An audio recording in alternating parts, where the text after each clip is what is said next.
Hello, good evening, and welcome to the Order of Nine Angels, the continuing adventures of the Crimson Dirks. This is our fifth story arc, and our 24th.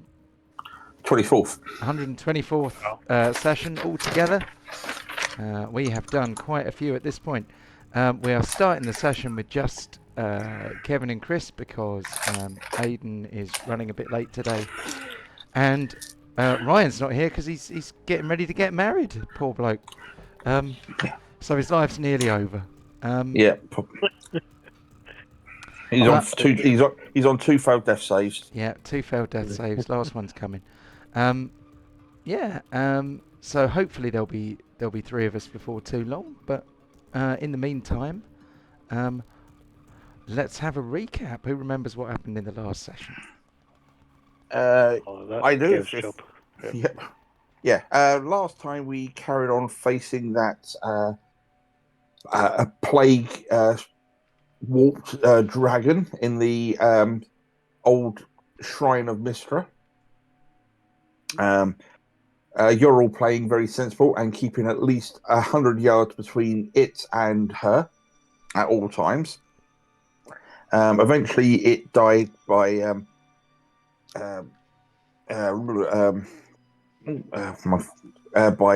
Pontos just giving it a hit as it tried to run away from him.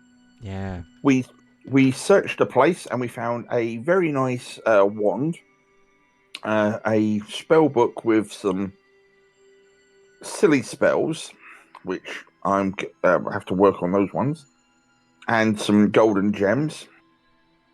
Then we left there after we searched, and we also got some of the horns off the dragon as proof that we killed the dragon to give to Malifer in the Emporium. And then we went outside to try and summon the door to the Emporium, and we all completely spooned it because none of us could make. Yeah, I could do the magic, have no charisma. The people with charisma couldn't do the magic. It was a wonderful situation, but eventually we got in there by hook or by crook, and we handed over the dragon horns. We got these nice rings to prove our membership of the Emporium, and once we've done our little favors for the items, they will let Malifer know that we've done this, and we got the details and prices of some of the other items in there, and we thought, yeah, we want to treat ourselves, so we eventually left there to go back into Neverwinter, try and rest up, and then plan how we're going to try and do these nefarious little tasks to then allow us to buy the items we want. Very good. Thank you for that. Did you already have inspiration? I do. Have you got inspiration, Chris? I don't. I used to last week, I think. You do now. Yeah, you do now. Thank you very much. Very good. So it might be useful because you can use inspiration in this skill challenge if you want to. Good. So, for the record, I have a bit of a sore throat at the moment because I've been doing lots of talking and I've not been doing my voice therapy exercises. So between being a karate instructor, a personal trainer, and a professional dungeon master, I do an awful lot of talking, and my poor voice has had enough. But I am determined to do my very best to get through the session. But my voices will not be up to very much today, unless I need to do the voice of someone with a very sore throat. So, well, I mean, if every person we meet to is some prepubescent that's going through adolescence, your voice is perfect at the moment. Yep. So I'm going to open up some handouts here so that I know what we're looking at. We don't have to tackle these in any particular order, but I seem to think that the things you were interested in were a magic item called the Hourglass of Dying Stars, and that to get that, you have to steal something. Mm-hmm. And the rules of this theft are that it need not be valuable, but the owner must be unaware and permanently deprived of it. So when I say unaware, it means that you can't just say, hey, Kararuk, let me pick your pocket. You have to actually steal it from somebody unsuspecting. Yep. I think another thing that you guys wanted was the Shadow Fang, which is a crossbow, which has powers of darkness and does necrotic damage. To get that one, you must strike someone you care about hard across the face and then laugh. Yep. Yep. We have the Mirror of Whispering Wounds, which sadly nobody seems to be very interested in. But if anyone wants that, you have to find someone beautiful and ruin their day by making them doubt their appearance. The Lantern of Souls, Trip a Stranger. Yep. Pretty basic one. The Wraith's Lament was make a little girl cry, collect the tears, and bring them back to the Emporium. We have a Raven's Cloak, which no one showed much interest in, so Mousifer didn't tell you what you needed to do to win it. To get the Grim Harvest, you need to object at a wedding. So you need to go to a wedding and object to the marriage, and cause as much chaos as possible, obviously. But yeah, that is a few naughty things that you could be busying yourselves with in this session. Yes. What do you think you might like to have a go at first, out of interest? I think Kararuk, you want to try and make a small child cry? Yeah, I think I can probably try and do that. I think Shadowblade would be quite cool. Yeah. So remember, this is a skill challenge. So what we need to do is you need to use a skill that you are proficient in, and then try to weave us a bit of a story about how you are going to use these skills to achieve your ends. So, what is Kararuk doing? How is he going to find a little girl? How is he going to make her cry? What skill is he going to use to make her cry? How can we weave this into an entertaining yarn of skill-based nefariousness? So, being the amazing rogue that I am, I'm going to set up a little stand, and I'm going to beckon the little girl over and go say, "Ah, little girl, what's your name?" What's her name? Oh, are we going straight into it? Okay. Yeah. So you want a name for the little girl? How dare you? Yeah. Okay. So, of course you want a name for the person that you're about to make cry. Why would I not even think of one? Okay, so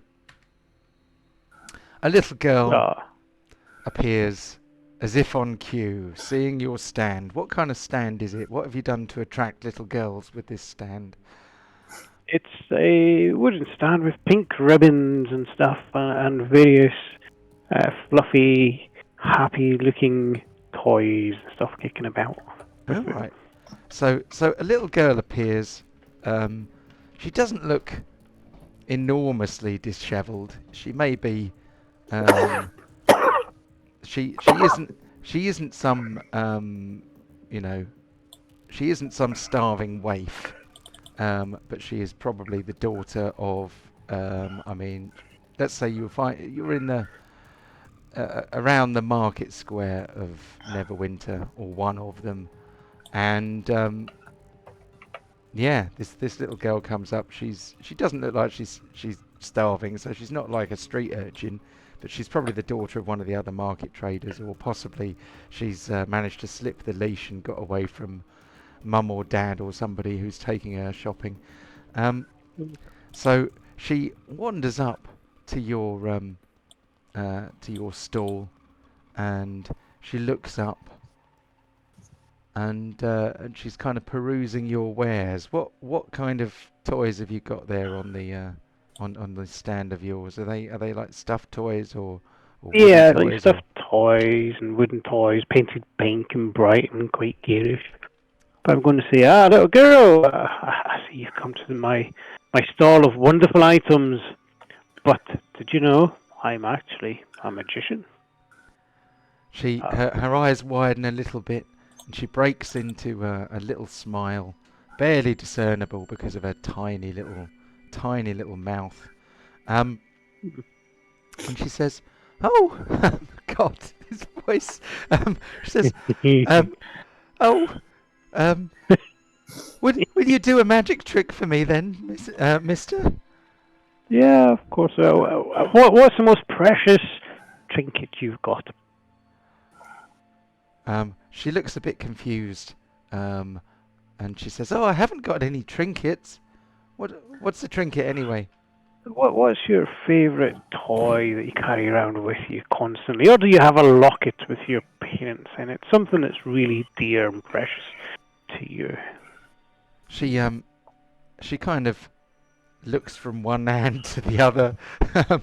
She sort of puts a hand in a pocket and rifles around, and she says, "I haven't got anything with me. Ah, Mu- that's Mother says I mustn't take my teddies to the market in case I lose them or get them muddy." Oh, who's your mother? What's her name? "Oh, her name is Astrid." Oh, my dear child. What's her last name? "Last name? Yeah. What does that mean?" What's her full name? Astrid what? "Well, I don't know really. I think her surname must be Darling because Daddy calls her Astrid Darling, and he calls me Clarice Darling." Well, Clarice. Do you know where your mother and father are at this moment? She kind of looks over one shoulder and she looks over the other shoulder, and she says, "I'm not sure. It must be around here somewhere." Yes. Well, unfortunately, I've got some extremely bad news for you.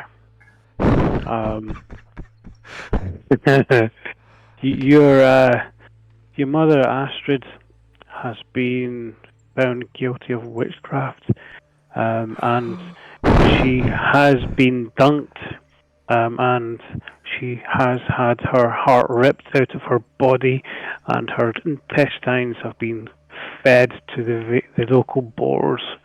So I'm using deception, by the way. Okay, yeah, I did wonder. I was going to say either you've committed some atrocities in between scenes, or And this is how rogues are created. yeah. So this little girl here is probably going to be a rogue soon. She's going to be an assassin getting revenge on the world. Okay, so I reckon. This far on in the campaign, we've got to be looking at least a DC of 20, haven't we? So, and even that with your reliable talent, I'm not even sure. Hold on, I need to set a DC that will actually be sensible, given that you are a rogue with reliable talent. So I need to make sure it's hard enough for you, basically. So. Reliable talent gives you... It effectively gives you a 10, doesn't it? Yeah.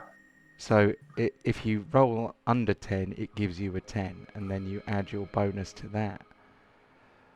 So we are going to need a deception roll of at least 23, I reckon. What? Well, the lowest you can roll is like 21. So, this is still going to be a bit easy, isn't it? 25. Can't say fairer than that. DC 25. All right. I don't have reliable talent, so on my You You I don't do have have it. reliable talent, but I don't have the. You don't have it on deception. It's only on the skills that it's proficient with. Yeah, no, I've got deception. I don't have the button to click to see. Ah. Yes. So I'm just going to roll straight deception, then we can work it out. So 24. Happy days. But whatever Yeah, reliable talent. it did reliable talent, I think. No, that was just a straight deception, because I've got plus 11 to that, I think. Yeah. But if you look at the breakdown, oh right, yeah. Basically, you rolled a 13, but it automatically substitutes a 10 if you roll lower than 10. So you got a 24, and the DC's 25. Roll. Ruh-roh. So she doesn't believe you. I can see you've got some disbelief, but it's your father. He's the one who reported your mother to the local guard. And right now, he's been tried as a warlock. In fact, Can you roll me a D4, please, Chris, so that we can D4. work out some consequences. 1. Okay. So, where's it gone? Bloody handouts. So we are going to have a consequence of failure.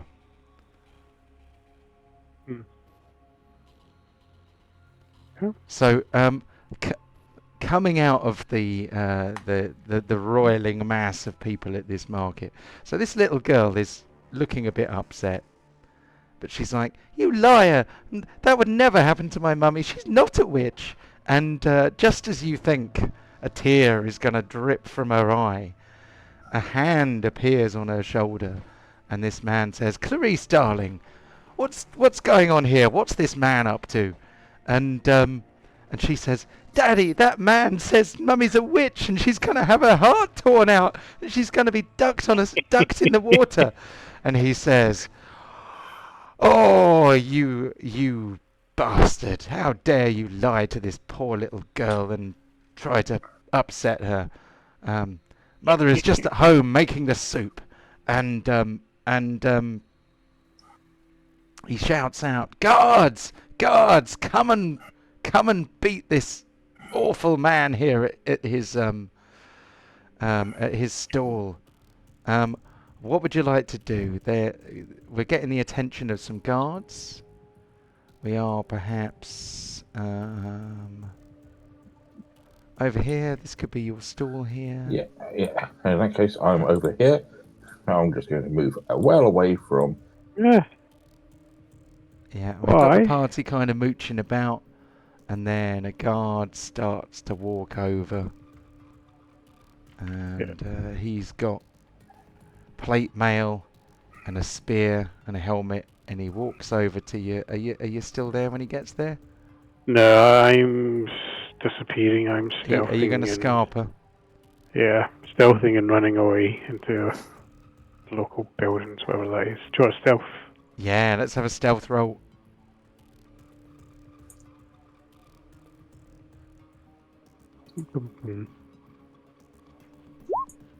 33. Okay, so Kararook melts into the shadows as if he was never there. How did you make this stall? Did you use your powers of illusion to create this stall, or did you actually physically make a stall then?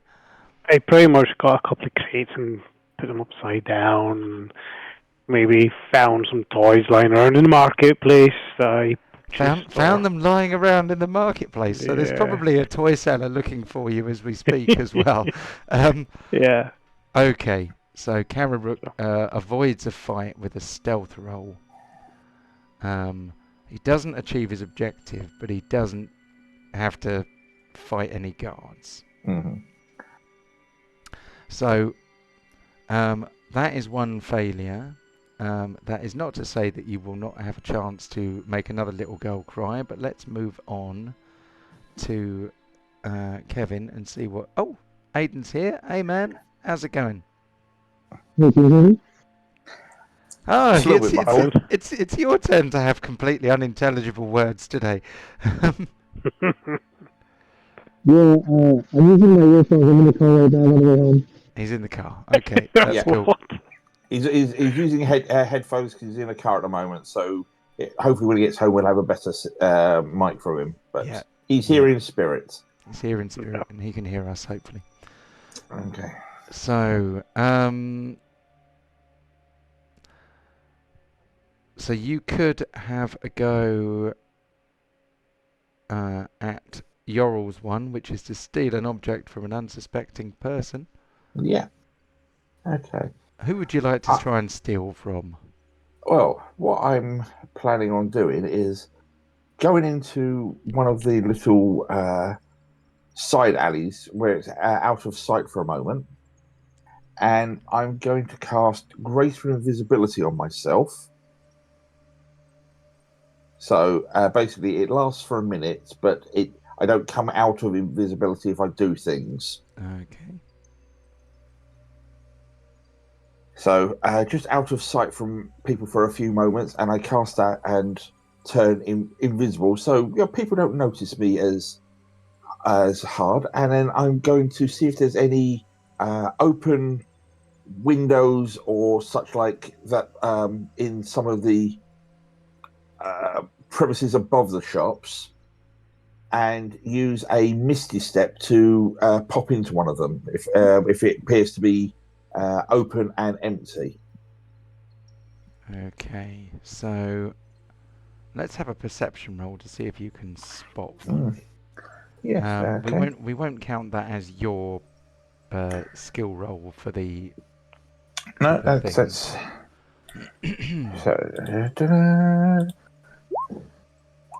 11. You're having trouble spotting open windows. Seems like on market day, people don't want to leave their windows open. There's too many people bustling about who might try and steal things. I've only got a small window, so I'm just quickly looking around. Okay, there's nothing there, nothing there, nothing there.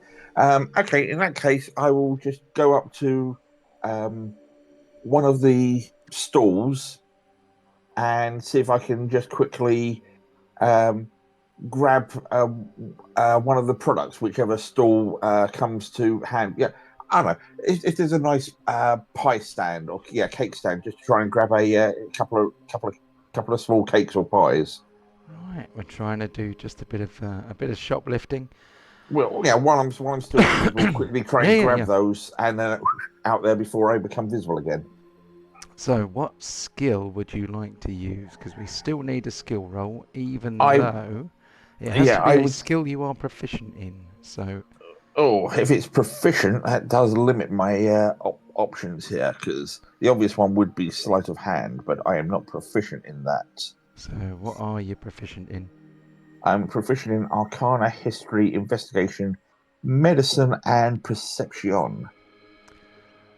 So, I would say that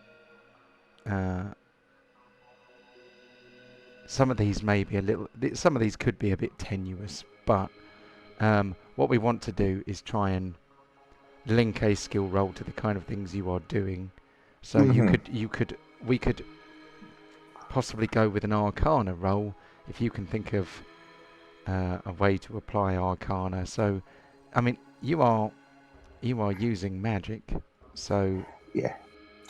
I think what I'll probably be doing is sort of in my invisible form, just for those moments, just reaching over so my robe encompasses the pies, so then they turn invisible, and before I pick them up, to just hopefully let the magic absorb it before I then try and get out of there. Okay, well, let's have an Arcana check then to see whether you can. I was happy to try the sleight of hand, but this will be hopefully easier. So I say that I'm going to probably roll a 1, an 18. If that's not high enough, I will use my inspiration just to try and get something going. I was hoping for a little bit higher. Okay, I'll use my inspiration. I'll take that off my character sheet. And let's just try again. Come on, you bastard. Aha! There we go. That will do it. So Yeah. you, with your 22, you artfully use magic to steal a pie from a nearby Yeah. pie seller. Did And you just pay be- any? Did you pay any attention to what kind of pie it was?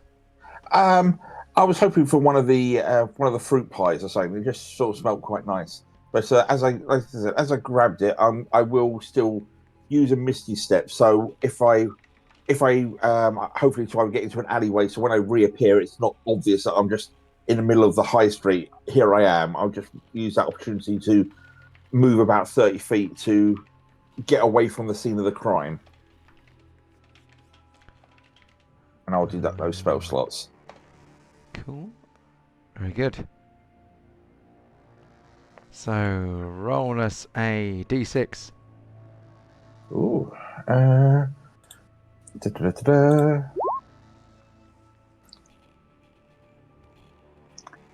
I will have a 6, whatever that is.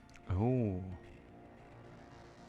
Okay. This is one of Neverwinter's famous mystic citrus pies. It is zesty lemon and orange slices with a sugared glaze. It is mouth-watering in its smell. Do you wish to eat it?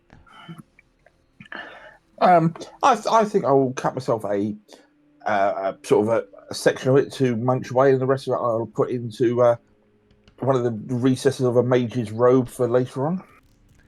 Very good. You have stolen something. The ring on your finger. You sort of feel it pulse a little bit. And it feels briefly warm on your finger, and the little red stone on it glows with briefly it glows with, quite brilliantly, and then it kind of calms down again. You get Too the easy. feeling. You get the feeling that you have done what you set out to do. Right, while Aiden is still travelling home, we can have another attempt at What, do making you want little to- girls cry if we like. I mean, do you want to do a Pontos Or we one? could do a Pontus one. So, which one was the slappy one? The slappy one. Oh, that that was was- the Shadow Fang, wasn't it? So, what would Pontos be after? Would he be he would probably be after the scythe, I would guess, wouldn't he? Possibly, but I think seeing those. the failure of Calrook and just sort of chuckling to himself, he's like, "Okay, we can do this," and he's going to get onto the back of Chew Bacon, and he's going to sort of dig his heels in to get Chew Bacon to start to gallop a bit, and he's going to buzz the small child, just really with this big terrifying boar, and he's going to try and intimidate as this thing just comes tearing past. Oh, very good. Hopefully So- try and just scare us. This big scary orc riding this giant pig, just almost out of control, just buzzes past her, and just see if the sight of that just really scares the shit out of her. Let's find out. Mm-hmm. I mean, his intimidation's only +6, but he is proficient, so we'll see what happens. Ooh, so I have to try and be fair with these because some of you are far more skilled than others. No, I So- understand. So that was a 10. So that's better than even odds.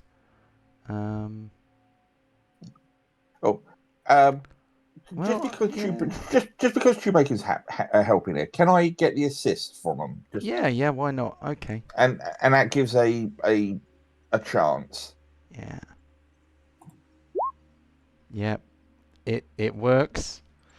So this terrifying kind of steampunk enhanced robo pig with bright red eyes that is probably about 6 feet wide and 8 feet tall or something. I'm sure he's not that big, but he's quite an intimidating beast. And on his back is Captain Pontos, the half-orc pirate captain, who was at one point the warlock of an evil god of the sea. So, he's got a bit of an aura about him. So he comes herring across the market square towards this little girl. And she absolutely pisses herself in terror. Possibly not literally. But she... as the pig gets closer and closer and closer, her eyes get wider and wider and wider, and almost immediately, her whole face is cascading with tears of panic and terror. So yeah, you've most definitely got a success there. Well, Carrot might need to try and grab some of these tears to take back, but yeah, she's crying. Oh. So this is not a roll for the skill challenge per se, but let's have, I don't know, some kind of skill roll for you to collect the tears, because there's a little girl crying in the market square, inconsolably weeping as her father tries to comfort her, saying, "Oh, it's just a pig, it's all right. It's bloody hooligans in this market, Yeah, down the other end of the square, there's Pontos just doing donuts on chew bacon. All right, so I'm going to try and use sleight of hand just to sort of dim my way in and grab a couple of those tears, I guess. Cool. Okay, so give us your sleight of hand. 33. Oh, I can do that first time. Yeah. Why can I do that first time? Yeah, you managed to. I mean, I forget, to be honest, but I think Mousifer gave you a little crystal vial to collect the tears in. And if I didn't mention it, then he did, because. So but yeah, so you managed to collect lots of tears. It's possibly more than a surplus to requirements. It was pretty good. When I look at Pontos, give him a little wink and a nod and say, "Thank you." Can you give us a D4 roll, if you would? Me? Pontos. Yes. 4. Okay. Yeah, Cool. I think the watch might be noticing him now, just to be a bit of a reprobate. Yeah. And dodgy character. can you roll one as well for Pontos, please, Kevin? Yeah. Okay. Okay. Cool. So I need to record that. Should I put it in the chat? So I've got some little tables here for consequences of failure and of success. So because two characters kind of double teamed that.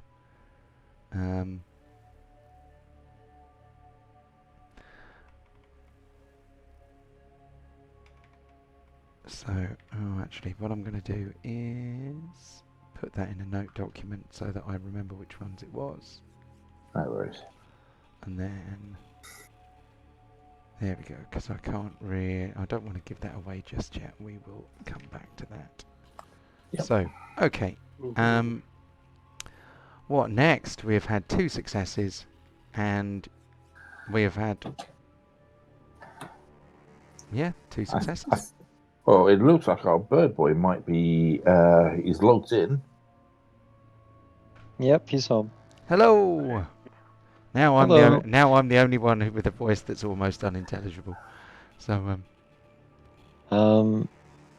Have we long rested since the last session? Just to know if I have my slots for my I plan. believe so, yes. Yeah, So I asked that let's last say week. yes. I'm not sure if we actually did it in the session, but you will have had time to rest. So Fantastic.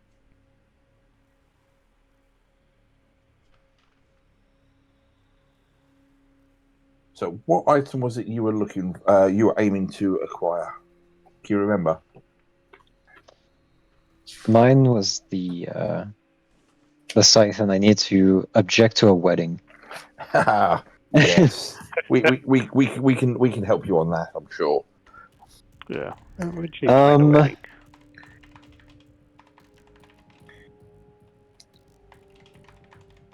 I have an idea. I'm gonna need your roll. Well, what do you require? How good are your acting skills, and can you cry on command? I was never very. I never did much of the amateur dramatics. However, I can provide the illusionary effects of tears. Does that help? Yes, and I'm gonna need you to follow my lead on this one. I think we're only gonna have one shot at this because I can't imagine there's like 12 weddings going on in one day. Town like this, you never know. There might be, but I'd like to hopefully do this in one. We don't want to upset too many people on their special days.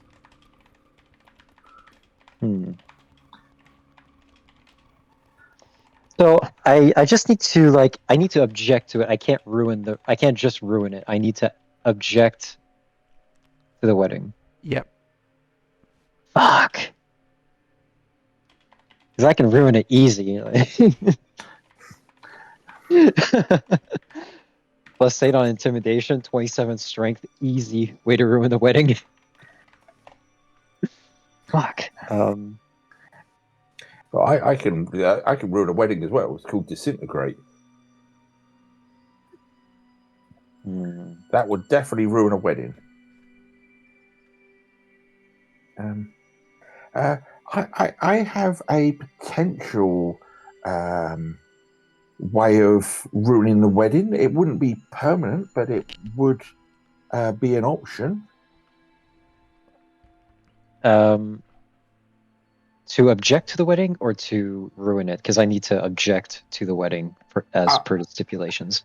Oh, okay. I can ruin it afterwards if need be. And you see Ural pull out her wand of polymorph.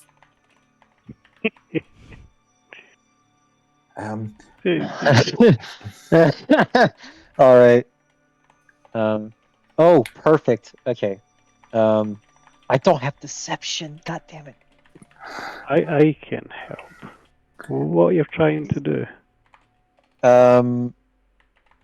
If we use the wand of polymorph, we can polymorph you, Karuk, into the bride and show up at the wedding saying that he's about to marry a shape changer. I mean, you may have to play the role of the bride for a couple of weeks to play it off, but it'll be fine. I think a couple of weeks might be stretched, but yeah, I can help with that. You can fake your death before then if you want to. Dallas style. Yeah. Cool. Oh yes. Okay. Perfect. Hang on. The plan is there. Okay, I got this. Remember, it's just to object. So we can say, "Do you take X to be your lawful wedded wife, or whatever it is?" To say, any objections? I object because blah. Yes, but we want this to mark everyone for life, right? And I'm an oath of glory. It needs to be spoken of for generations to come. So, what I'm thinking is, Yoral and Karuk, right? You guys can show up. You turn Karuk into the bride. You managed to convince him that you're actually his bride that was replaced by a shape changer. Then, when you realize that he didn't even notice a difference, pretend that you're so upset that you cannot keep going on this way and dive off a cliff. I'll fly off the side of the cliff and pick you up before you land. How does that sound? Wow. Wow. Yeah,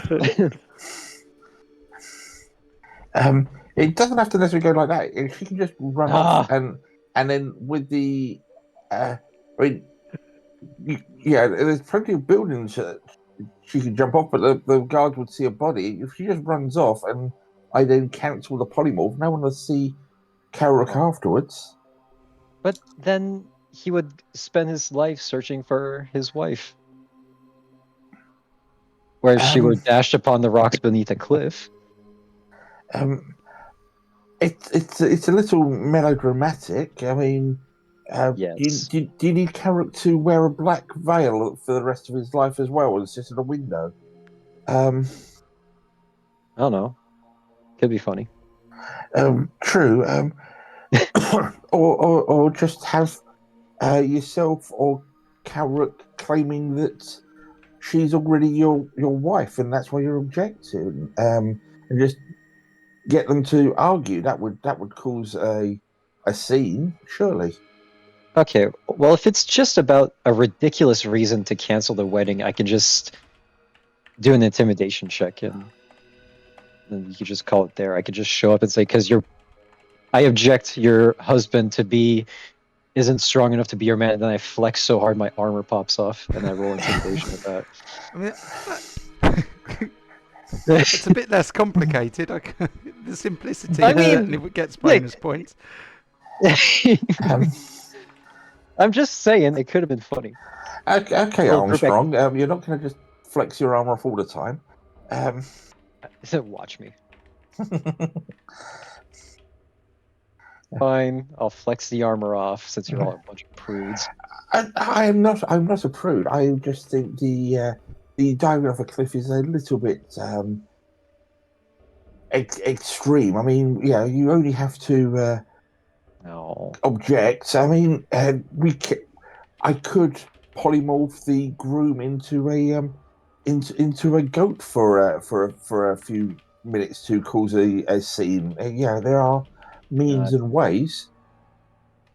All right, I'll just show up and object to a wedding I wasn't invited to then and flex. Okay, we're doing it the safe way. It could have been a nice bonding exercise for us, but all right. I'm saying that we can still assist, but it doesn't have to go that far. There is surely an area in between. Despite not having performance proficiency, he's a thespian at heart, so he's a little disappointed, but he will saunter off to find a wedding. Cool. Right, give us a perception roll to see if we can find a wedding for you to interfere with. Can I do a flyover of the city? If you want, why not? If it helps the finding of a perception -1, fantastic. That teetered on the 2. That was insane. It's not great, but it's better than even odds. What's your passive perception? Is it? Passive perception is a 9, my dear. Oh God. Okay. You do see a few little tufts of smoke coming out of a chimney of a temple of Tyr. Oh fuck! Of course. Of course, that'd be where the wedding's happening. Let's go. Sure, there's no Tyrans that could beat me up in a fist fight. I mean, it could be worse. It could be the Platinum Dragon. Oh. At least it's not a Temple of Ilmater. Yeah. So here we go. Are you going in? Yep. Okay. So you march in.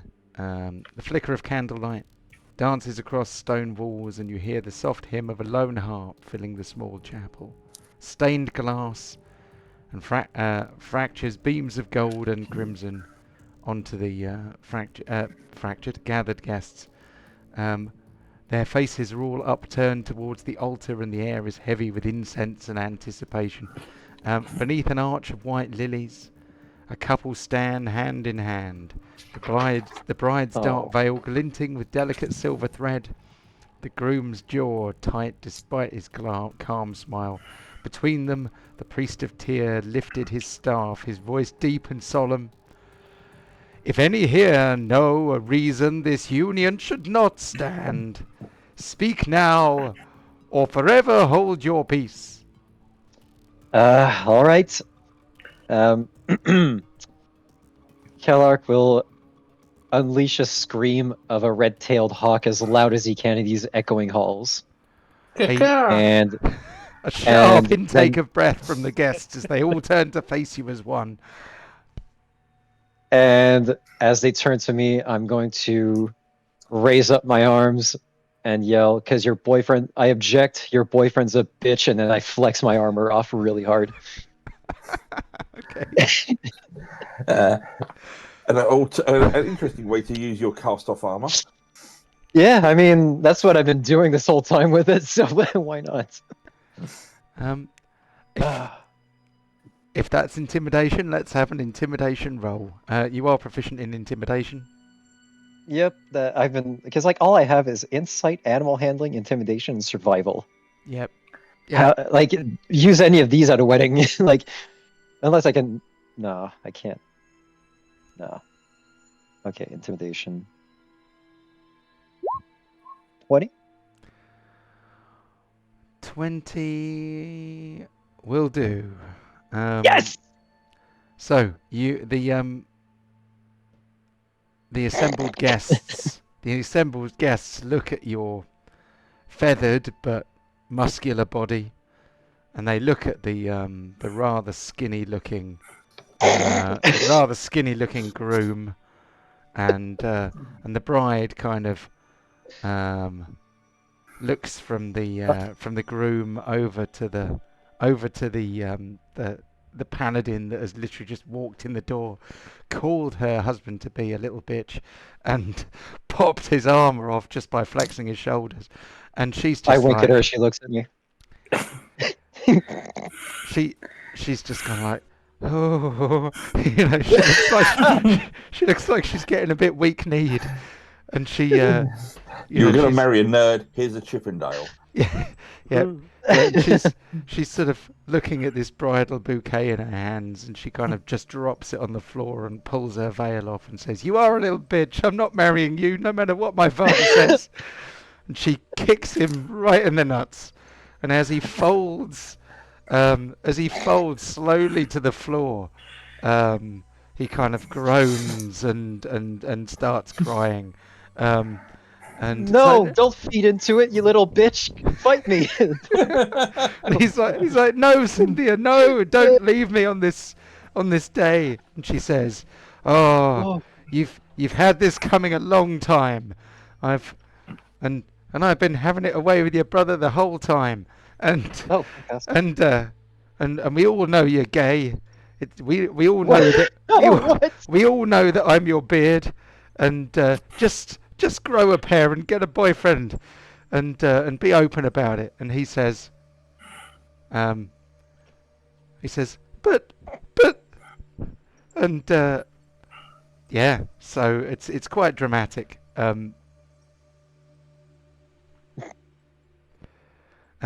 The priest pats him on the shoulder and says, "It's okay.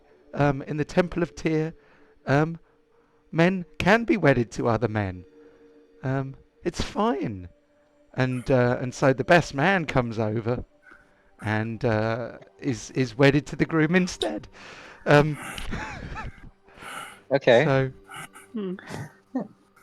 you now have a bride on your arm. Oh shit.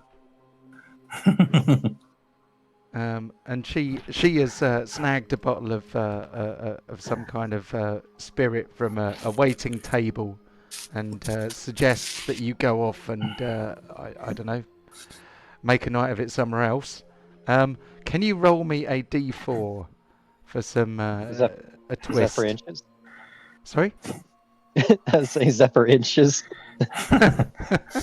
I have no idea. I've no idea how it works for Aarakocras. It was obviously cold. So, No, that's the girth. Right. Was it D100?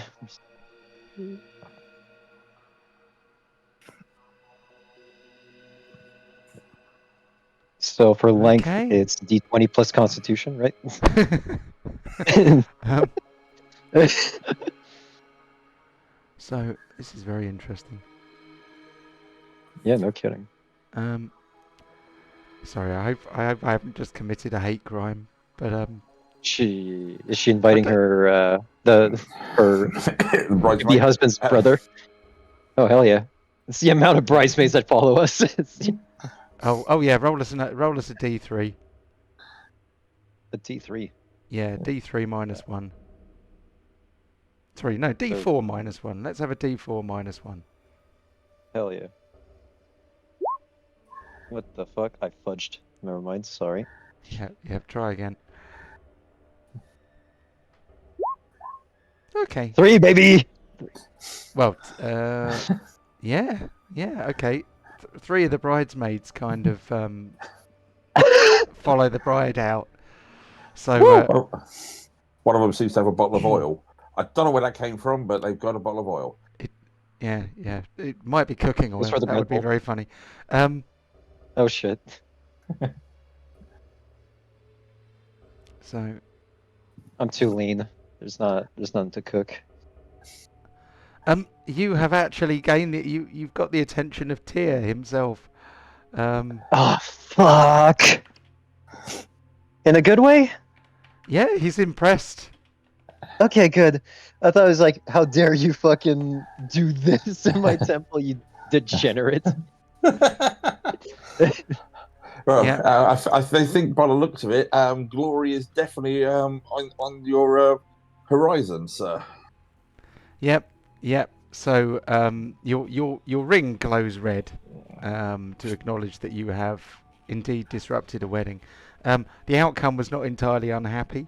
A local noble's son has married the best man. Much to the annoyance of his father, who was hoping that he would consolidate wealth and land, but he has not in fact done this. He has in fact basically married his best man and run away instead, shirking his duties as an elder son. But your display of extreme manliness has attracted the attention of Tyr. A divine blessing may reveal itself at some point in the future. Oh boy, I'm a Sunite though. You are. Yeah. You are the knight of another. You are the knight of another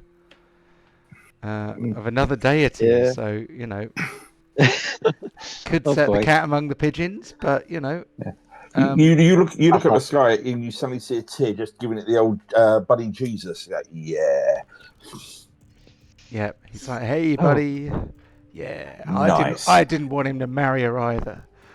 Yeah. Nice. Yeah, I knew what was in his heart. Now he's and I had gel tips on his nails too. I don't know how no one noticed. So that was another success, wasn't it? So, fantastic. Right. Okay. I'm going to try something a little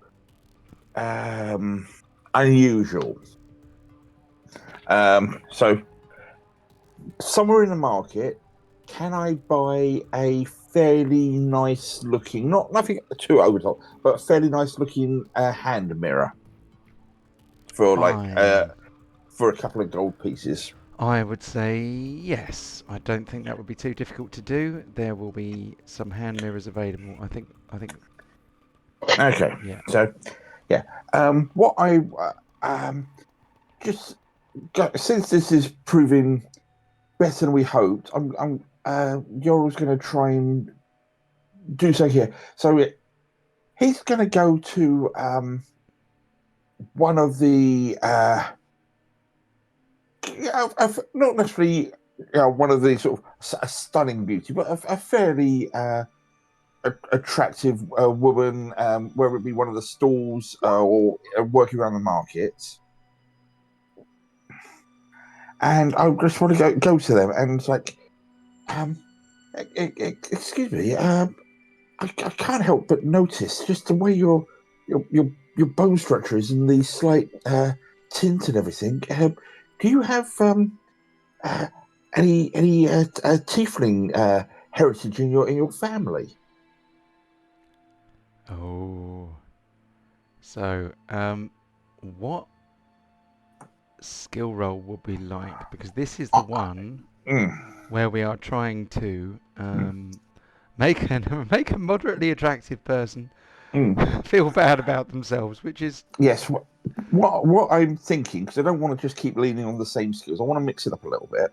I want to use history, and I want to use minor illusion in the mirror's reflection. cool. Okay.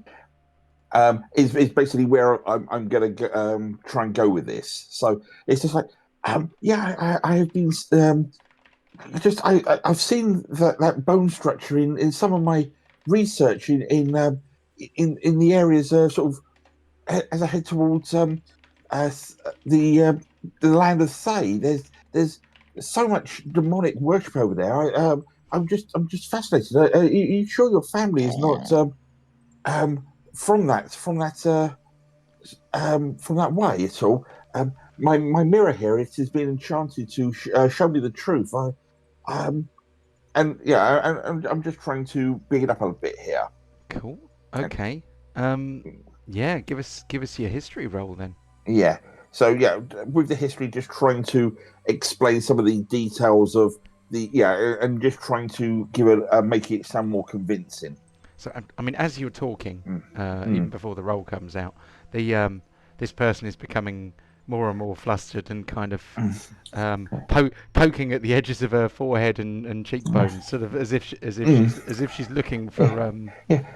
Don't worry. It's not every one of the heritage comes up with that, but it is. I was just curious if because it can jump a few generations. If you ever did have a child in the future, do you know if there is any risk in your family? So 19. It's not bad. I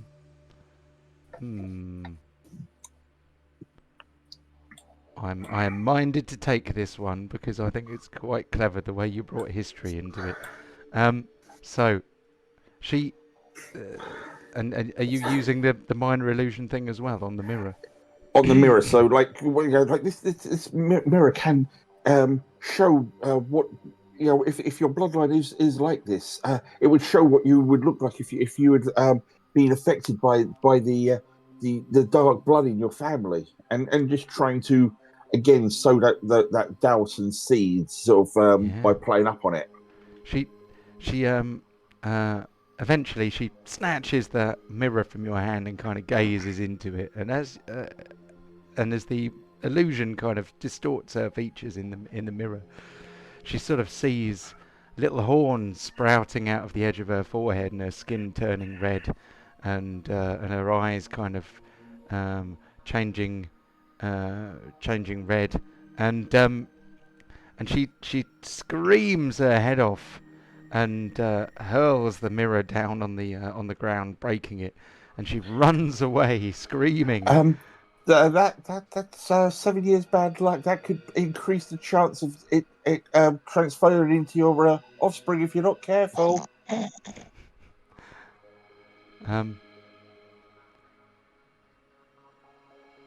Yeah, very good. So that's another success.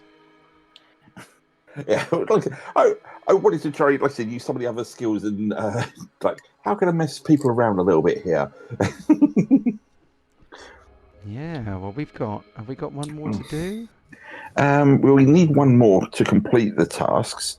So let's see what other ones we have got. I mean, that one, making someone tout themselves, that gets the mirror, I think. It does. Oh God. Okay, maybe I am decorating my place. Wasn't. Maybe you get to go mad after all. I said decorate my place. I am not necessarily looking. Oh yeah. There is. Oh, we still need Shadowfang. Yeah. If you want the crossbow, Chris, What do we need to do for that? strike someone across the face and laugh at them. I mean, someone you care about. Yeah, has to be someone you actually care about. Okay. I'm going to go up to Euro and just slap her across the face. So you know what this is for. Just smack her. Oh God, D4 slap damage. That's the wizard dead. Not from my puny rogue. Go on. So, All right, I'm not giving you advantage. You do not have sneak attack. I'm not flaming, and I'm not bigger than you. how do we make this a skill check though? I'm going to do it. I've not used stealth yet. I'm going to say, look, over there, there's a orc riding a pig who's on fire, making a little girl cry, and blah, blah, blah, blah, and she turns around and just going to slap her. Is that Oh, stealth? look. Oh, well, what you described sounded more like deception again, but Okay, so in that case... or you could sleight of hand it, or because if you're stealthing it, you would have to kind of sneak up behind her and her not know you were there.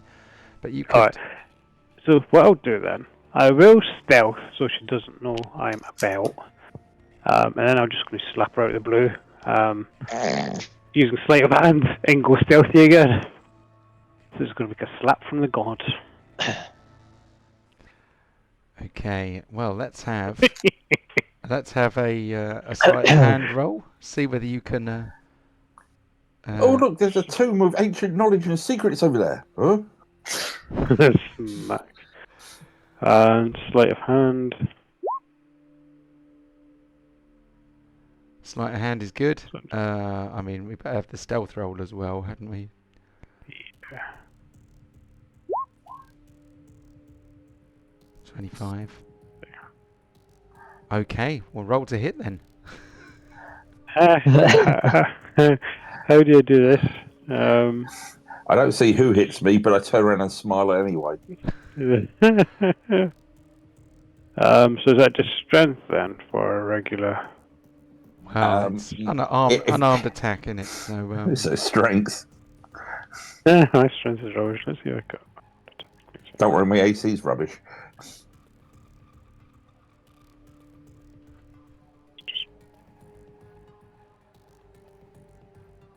My strength is rubbish. Come on, go, go, go, go. Why is it not rolling? Boink.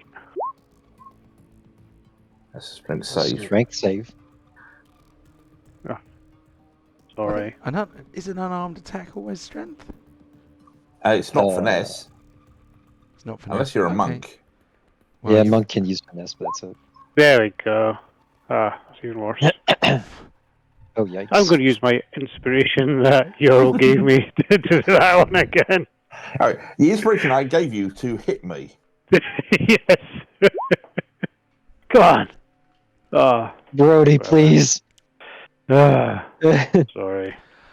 I feel like it's a bit mean making you roll to hit after you've rolled 25 for sleight of hand. I think that'll probably do for a slap, won't it? Well, I mean, I guess 1 point of damage against Yorl, and and whatever. Don't use up the inspiration, but give that, take that back. Yeah. So Kararook then stalks up to Yorl and slaps her really hard in the face.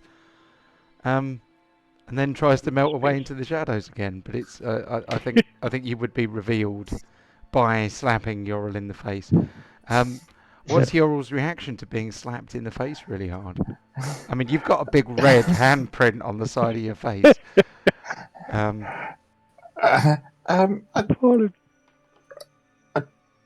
don't think I deserve that. And normally when I get slapped, it's somewhere else. But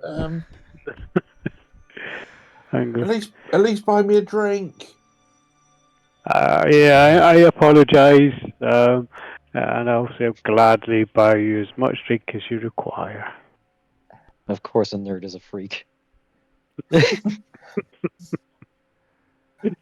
So my wife just walked in and I just said that. Excuse me, right. Says the Just me walking by with three, by with three bridesmaids. and the bride. Yeah, pimp bird there going. God, you guys are freaky. Cool. Meanwhile, this bride and their bridesmaids are going to find out what a cloaca is. Just like right near the end, you just like say, "Smite." Yeah. Yeah. Divine departure. I'm trying to decide whether Yorl counts.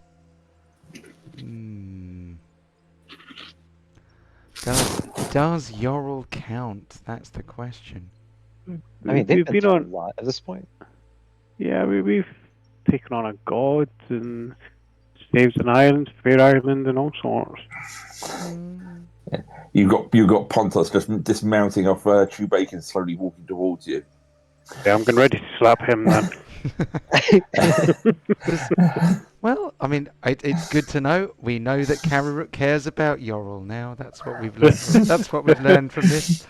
I'm a caring person. I care of everyone. Pontos looks all upset that he can't get to slap you. As Pontos comes up, I'll just slap him. Yeah. How are you slapping him? With great care. What am I going to do? What have I not used? Can I do that afterwards? Yeah. I'm going to do an acrobatic jump in the air, swirl around, slap him, then land, but land as a fall and go, oh, sorry, didn't mean to do that. Dark Souls roly-poly, right. Go on then, let's have your acrobatics. Acrobatics, context size. 27. Okay, Ooh. so Kararuk then leaps go. into the air, spinning like a ball of rogue, and slaps Pontos around the face. That was I didn't mean to hit that. That wasn't. So ignore that one. I assume that was the retaliatory strike. How do you do that? Strike. Just clipped it on the character sheet. Yeah, it should be on your attacks in the middle. I know we don't use the main character sheet that much because you will use my pointlessly complicated scripts. But yeah, there is a button for it, or there should be. Okay, so you sense that you have probably set out what you planned to. So you made a little girl cry and bottled her tears. You objected at a wedding and accidentally turned it into a same-sex wedding, left with the bride and bridesmaids, and got a divine blessing from Tyr. You stole a pie. Yep. You what else did we do? The girl cry. I made that woman doubt herself. Oh, you made a poor woman doubt herself by showing her a distorted image of herself. We did do 5, didn't we? What were they all? Yep. Well, like I said, the citrus pie, the get the girl cry, the wedding, the doubting herself, and slapping Yorl. Oh yeah, okay. There we go. Yeah. So you have done 5 little favours for Mousifer. And Pontos rolled really good against you as well there, Kararuk. Yeah, I mean, even though it's not part of the skill challenge, in my head canon, Pontos absolutely punched Kararuk in the jaw in retaliation. Probably saying something like, I care for you too, buddy. Crunch. You know? Yeah, real kind of cartoon style that Kararuk flies 10 foot sideways into the wall. Yeah. And then he grins and all his teeth fall out. Yep. What would you like to do next? I guess go back to Mousefer and see if we can do some dealing. Yes. Hopefully this time it works a little bit easier. If we get a room in a one of the taverns, we can use the door on the inside as our means to go to the Emporium. We can't really do it out here. The people might get a bit concerned or worried. That might be quite fun. There'd be a lot of awkward questions explaining that we were using it to go to a demi-plane run by a devil. Yes, but yeah, let's go into the local inn and then we can try. I'm still looking for unarmed strike in my character sheet, by the way. I can't see at all. Okay. In the middle where you got the weapons. Yes, I'm looking here. I don't have unarmed strike. Oh, fair enough. Let's have a look. That's not good. Doesn't matter. I'm not going to do that much anyway. Nah. You never know. There's lots of repeated ones in there. Okay, right. Let's see. So, how much would a room for a night's rest for us anyway cost? Sort of board and food, somewhere a little bit classy rather than just the nearest sty. Oh, just follow me. To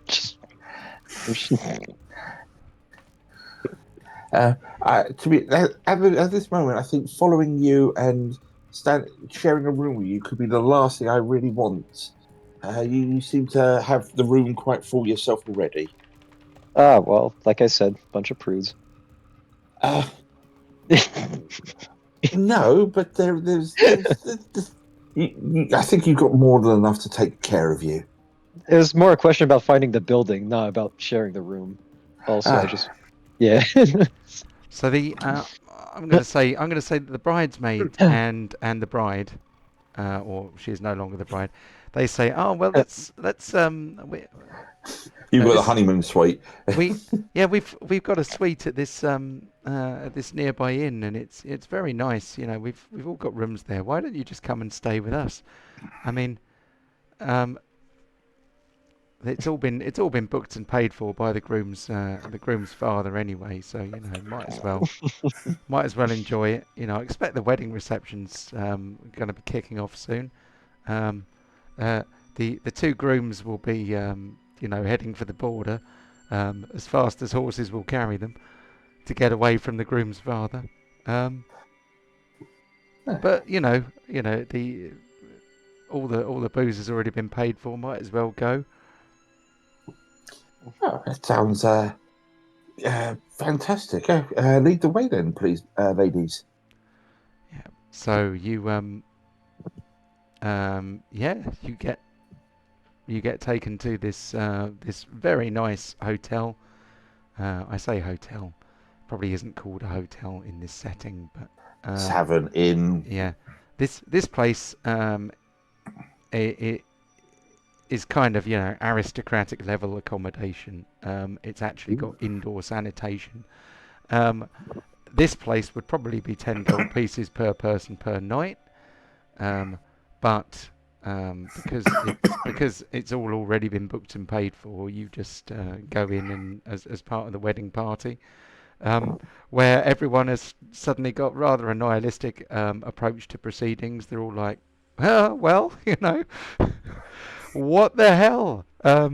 Convention has been turned on its head. Everyone is much drunker than you would normally expect them to be at this stage in a wedding reception, and if everyone saw what happened with Kellark kind of coming into the temple and pulling the bride and saving the day. Yes. Yeah, turning the groom and pulling the bride in one fell swoop. What a guy. Yeah, yeah, it's like Ace Rimmer, isn't it? Yep. It's the fact that you got my reference from that. Yeah. I approve. Yep. I'm very tempted to push the pornographic woodcut button to get some idea of what proceedings might be like at this inn. Um, Well, looking at the time, do you want to just have a quick comfort break, and then we can yes. Well, I'm going to push the do. button then just to leave us on that bombshell. Oh, it's a bloody roll Lovely. command, isn't it? So, uh, What? so it's supposed to have let's see. 4 non-binary Asimar doing rude food for 2 female kobolds at sea. It's basically a selection of random tables that kind of nest within each other, so that if anyone gets a crit on a perception roll looking for stuff and there's nothing to find, then they find a pornographic woodcut, which has been a staple of my games for a while. But I Makes you thought I would, feel violently aroused. yeah, yeah. The hell is So, rude food? well, like doing things with a carrot. I don't know. Okay, sure. But yeah. Let's on that bombshell. Let's have Love a brief comfort break and then return to it in a minute. What am I doing? I need to put us onto the break screen and then go make a cup of coffee. Have a good one. I'll catch you guys in a moment. No worries, that's it. Cool. Back in a bit. See you in 5.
Anyone back? Yep, never Ah. left. Fair enough then. I just need to sort the cats out and I'm back. Considering the high DCs, that went a lot better than I thought it was going to go. Yeah. Resounding success for most of us. Yeah. But it was just like, I didn't want to just go, oh, I'll use arcane for this, I'll use arcane for that. I wanted to try and mix it a little bit where I could with Yorl. Like I said, I was thinking, we could use one of the polymorphs. I go, okay, yeah, let's turn the groom into a goat or something to disrupt the wedding or something silly like that. It had to be an objection, though. That's the thing. Disruption wasn't enough. Yeah, but this creature is a shape changer. Look, bing, or he's been cursed. Do the whole Shrek thing. Have the princess marry an actual frog, sure. No, just go, he's an ogre. Oh, I thought we were talking about Shrek too. Either or, but yeah, you could do any of those. Did you hear Chris's first attempt with trying to make the girl cry? Yeah, the thing about telling her that her mom got fucking dunked and her heart ripped out and fed the swine. Yeah, I do. Hello, I'm back. Maybe you went too graphic, and that's why the kid didn't believe it. I mean, suggesting witch trials in the Forgotten Realms is kind of a stretch. Your mum's a witch. Why, thank you. Yeah. Oh no, she's just a sorceress, but thanks, thank you anyways. No, she's not a witch. She's a warlock. There's a difference. Maybe she's born with it. Maybe it's Fably. Hey. Yeah. But every time you sort of say about with Krellock about just breaking up the gun show, although that's why I posted those up, the Alexander Armstrong from Full Metal Jacket of just like, yep. I put those in the chat of just him just flexing every time. Yeah, I mean, I think I've done it once. We've had like 3 sessions. No, 4 sessions since the new campaign. Yeah, and so other times I flex my armor off.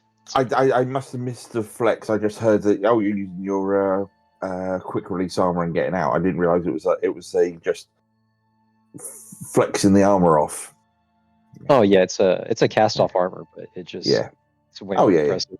Oh no, I understand. It's like Lycra is your friend. Otherwise, you're just going to be ripping this every time. I mean, I'm also like, well, Aarakocra, right, are canonically like under 5'6". Like you got this really buff manlet just mogging the hell out of the room. Well, the thing is, they say all of that, but I think you can justify it. I mean, if you said, "Oh, like my Aarakocra, he's based off an ostrich, for example," and that's where he's going to be based around and designed. Right.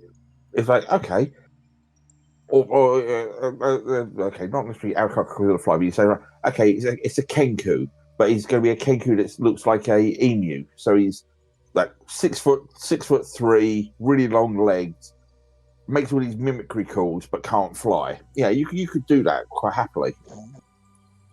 Oh man, being a Kenku and being an emu, man, you've really pissed off someone in the last life. Yeah.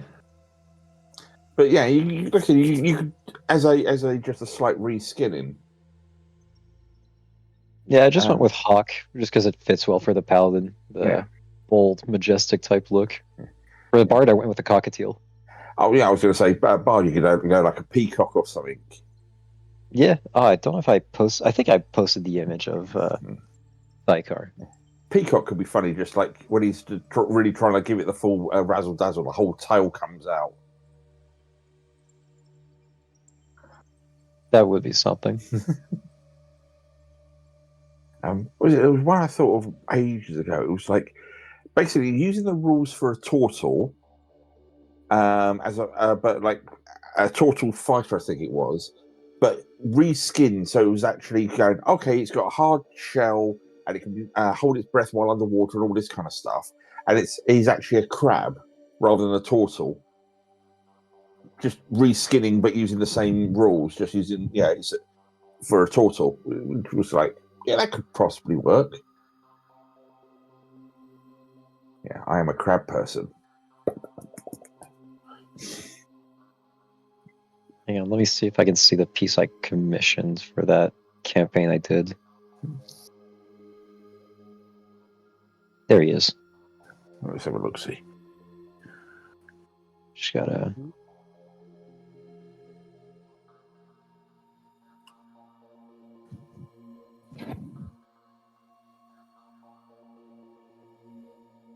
Bam, bam.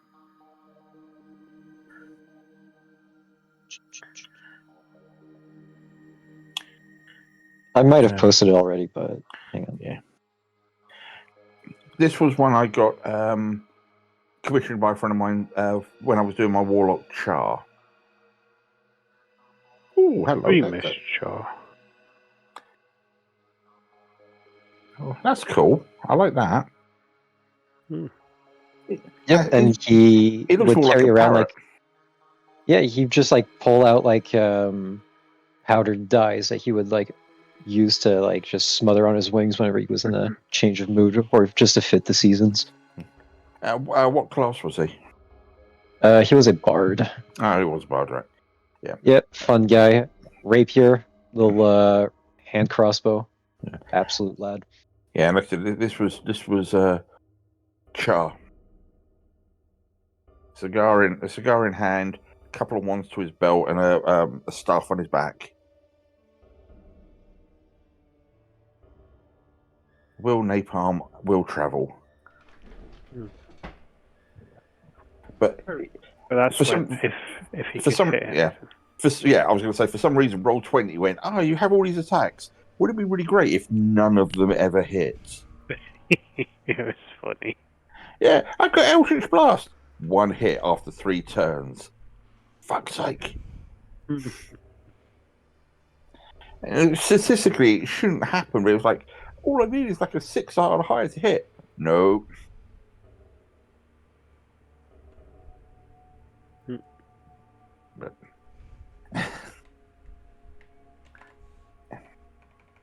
But, yeah, I think sometimes like some of the more varied races, rather than just the kind of the standard ones. Yeah, if you put a bit of thought into it, you can really make them your own. Like if you do a Tabaxi, for example, does he have a pattern like a lion, or does he look like a really fluffy cat, or does he look like a Sphinx cat, for example?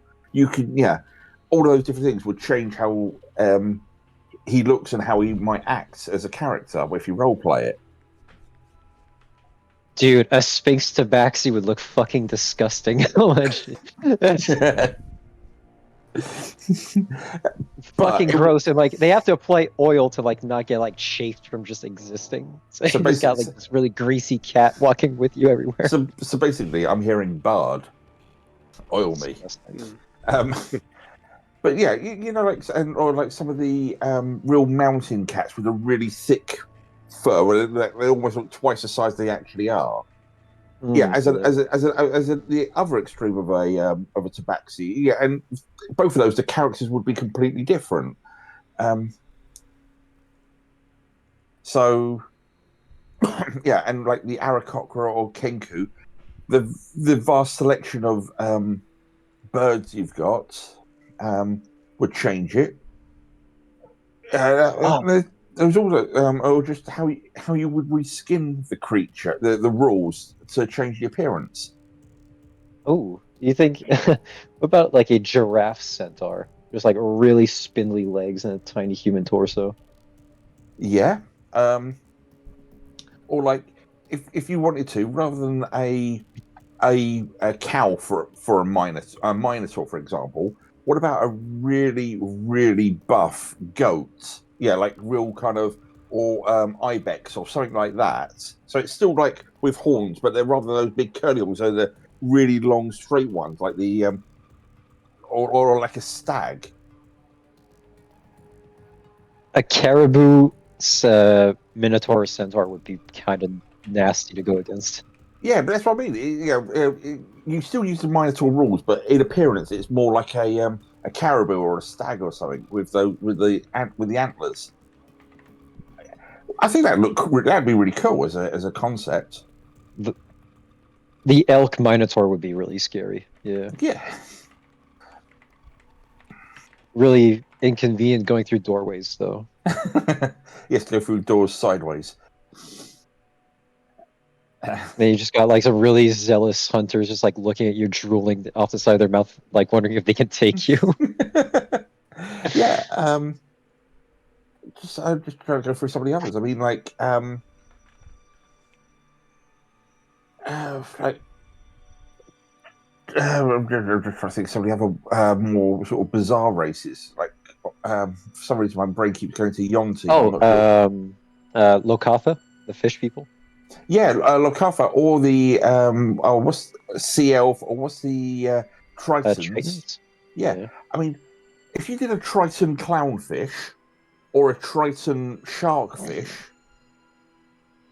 the character would be totally different straight away, wouldn't it? Indeed. Or like a Triton octopus.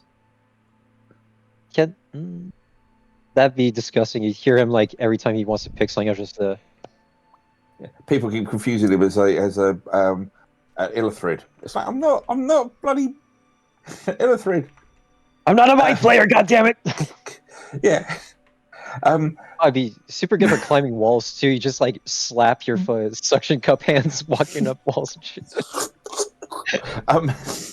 But like that's what you can do with that race, the Simic hybrids. You could just make like this absolute like monstrosity. Yeah, or if you did a tricrene, why does it have to look like an ant? Could it look like a rhinoceros beetle or something like that? That'd be dope. Yeah, I mean, the pictures as they show them is one thing, but you can. I think that's when the first time you play through the game, you go, okay, if I do an Aarakocra, it's going to look like an eagle or something like that. But then the second or third time you play through, it's like, no, let's tweak it, let's change it, let's just make it more interesting like that. I think that's where some of the fun stuff of it goes. Oh, dude, a pterodactyl Aarakocra. Yeah. Holy shit.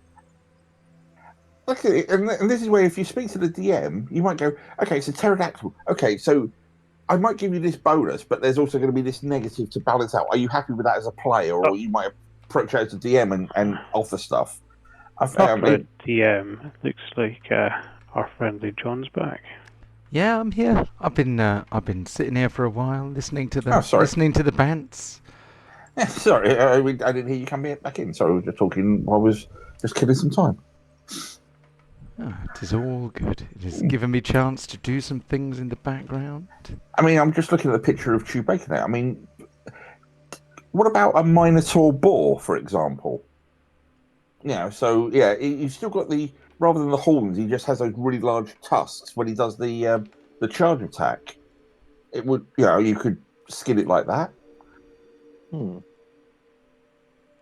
see why not. Yeah. I mean, just all those weird and wonderfuls. You can just why did I go bloody clownfish Triton? That's just bizarre. Blobfish Triton, just absolutely miserable looking at all times. Can't stand the pressure of the surface world. or a pufferfish. Ooh, a bullfrog grung to make a barbarian. It's like a really stocky frog. Yeah, I mean, I was thinking of it before, like as a monk, but rather than like a sort of a Bruce Lee kind of kung fu whatever, it's a sumo wrestler. So like the flurry of blows is just the sumo wrestler sort of slaps. But it's like you just get the tavern brawler feat to go with it, and you're all set. Well, with a monk, you don't need it. Early levels, I think you do if you want. They're D6. You might want so you might want the grappler feat. Yeah, but not the tavern brawler. because the monk already does D6 unarmed now.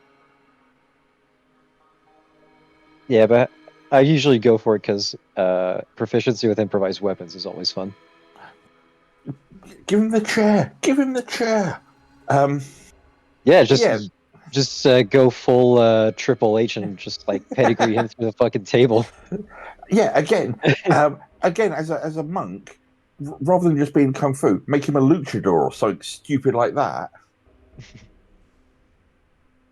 And it's still a monk by the rules, but he's like, oh, it's unarmed attack. Yeah, gave him a clothesline, or he suplexed him onto the ground. Yeah. I got you for 3 rounds, boy. Just go full Randy Savage on. I mean, as an actor, he showed real commitment that he practiced that role for 20 odd years before he took that role in Spider-Man. Yeah, his lovely 20 seconds just to be called gay by Spider-Man. Nice outfit your boyfriend make it for you. Like, goddamn, Spidey, a little out of character.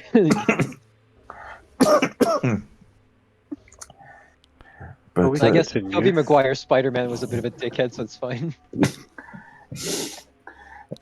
Except when he got the Venom suit, then he was cool. No, but he gets the Venom suit and immediately starts answering the phone with Shalom. And people notice it was kind of weird that evil Spidey responds to the phone with Shalom. What did Sam Raimi have in his head that day? Who knows? Right, let's see how many times it takes us to do this bloody ritual. Yep. Can you get into the Devil's Emporium? Who knows? Who knows? So, as you know, what is required to get you to the Devil's Emporium is the genuine desire to get there, basically. Yeah. We've got our key. Right. Who has the strongest desire to get back there? I imagine that your Aarakocra Paladin is somewhat burned out and jaded. His desire is probably pretty spent at the moment. I don't know. I'm assuming he had a good night. Yeah. Part of me is tempted to come up with random tables for things like this, but Hillark sneezes and a pile of scrambled eggs just fall to the floor. Nice. Okay, right. It was a charisma save, wasn't it? Or charisma test to... Yeah, what we want is a performance roll. Oh, performance. Oh, God.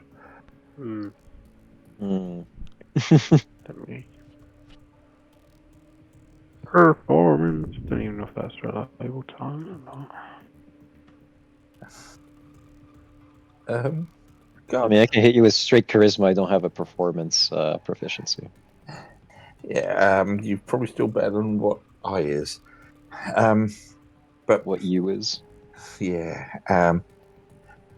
I speak good. I does. All right. We invented the fucking language. All right. That's the shocking part. Well, invented the language is a strong word. More like cobbled it from whatever sounded cool. Yeah, bit of A, bit of B. Yeah, that's true. Well, if I help channel the my magic into the door to try and help force it open, and I'll give you the help action. Can you possibly? They might have some potion of to revitalize you in this place, Quellark. I got my potion right here. He's holding a bottle of mead. But I was just trying to give you the help action because I have got no performance, no charisma. Does someone need the proficiency to offer help with something? Um, Am I just inventing rules in my head right now? that might be a 24. I can't remember now. I'll have to double check that myself later on. Anyway, How is Yorl helping? I mean, if she's helping, yeah. if she's got some sensible way that she can help, then I was basically going to channel my magic into the ritual in the door frame to hopefully help praise it, help open it if Quelloc can just open it ajar. yeah. Well, it's a door actually. Hey. But yeah, when so is like, a door not a door? When it's When a it's a very mimic. bad joke. Yeah. Hmm. All right, so 2 of these. Oh, Oh yikes! Oh, You pain. were helping. She was helping. Hang on.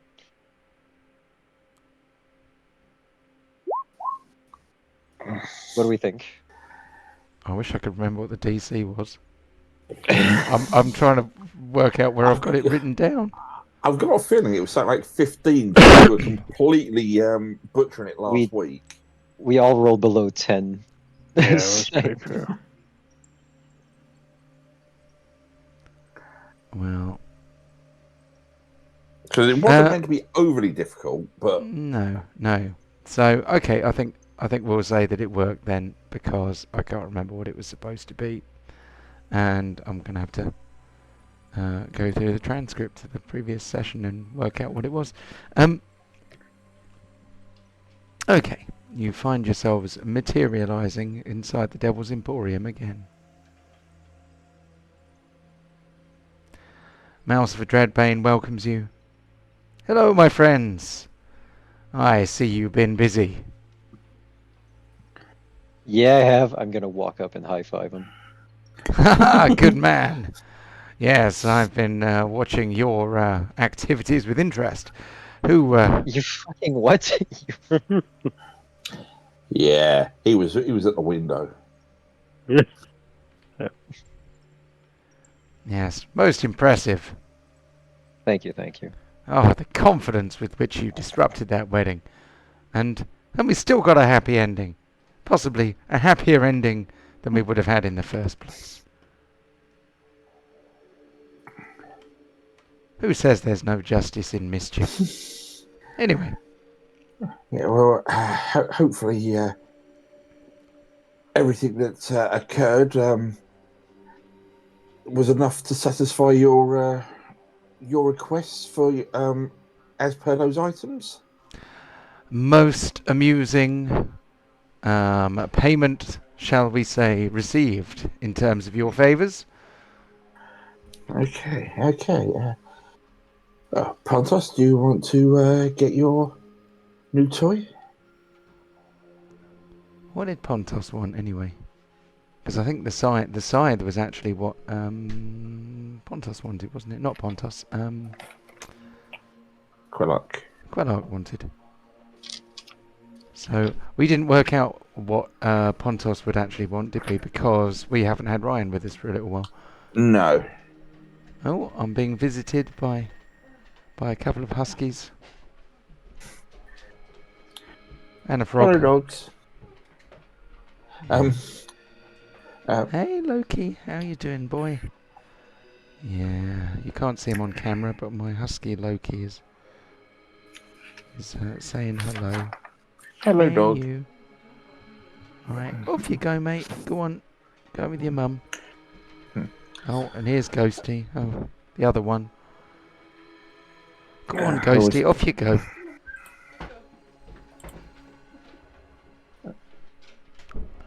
So,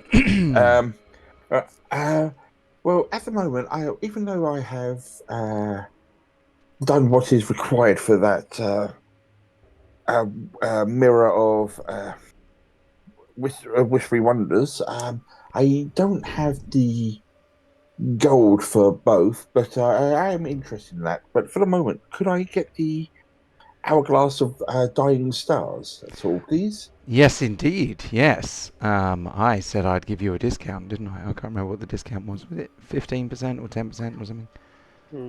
Was it 5%? I've got 6% discount on first purchase. 6. That's a good number. I can see immediately why it would have been that number now. Yes. Okay. So the cost of the Hourglass of Dying Stars is 9,000 What's gold 9,000? less 6%. So maths is hard, and you've got a notebook in front of you. So I'm gonna let you take this down, Kevin, if you don't mind. Yep. But he says, very well, hand over the gold and the Hourglass of Dying Stars is yours. Excellent. Do we do the maths afterwards? Yeah, I'm guessing this is going to come out of party loot, isn't it? So, Well, I've got enough in my own, so I wasn't taking out a party loot because there's a lot of cash in that we need to still sell at some point. Okay.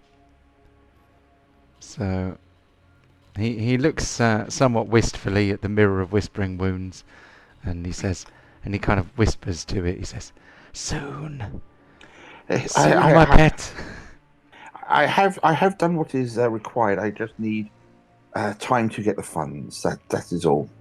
Yeah, you sort of see your reflection in the mirror across the room, and it kind of looks over at you and grins menacingly, even though you're not grinning.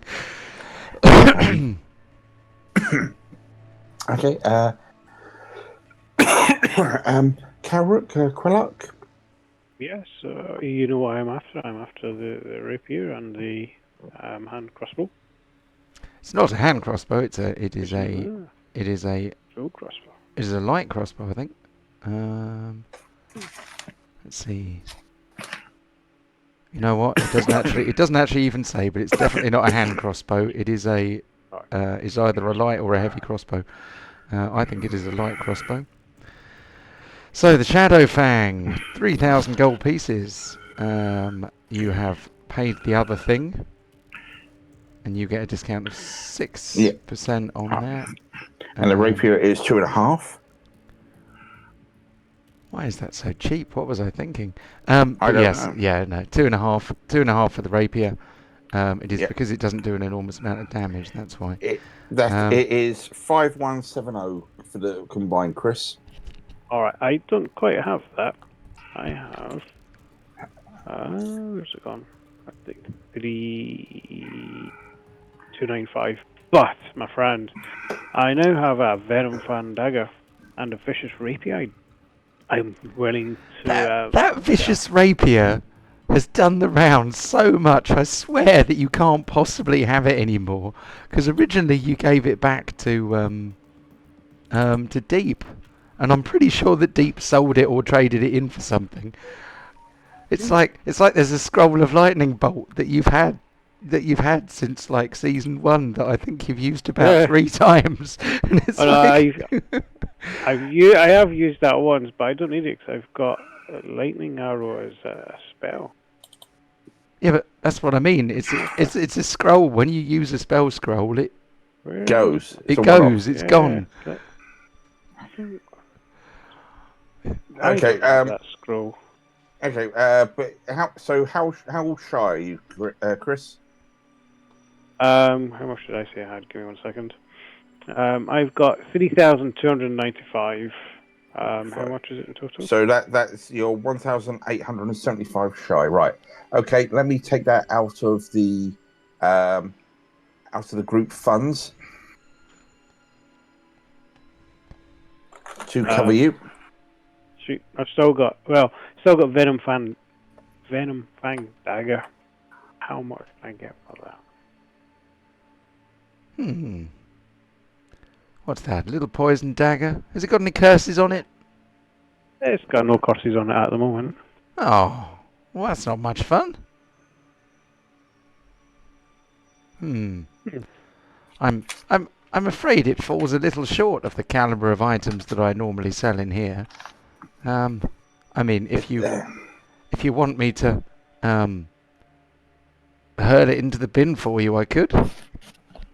I'll just chuckle and say, no, I'll sell it back home then. Don't worry about it. And I'll take the crossbow and the rapier and say, no, thank you. Oh, well, may they serve you well. I hope you enjoy your purchases. I most certainly will.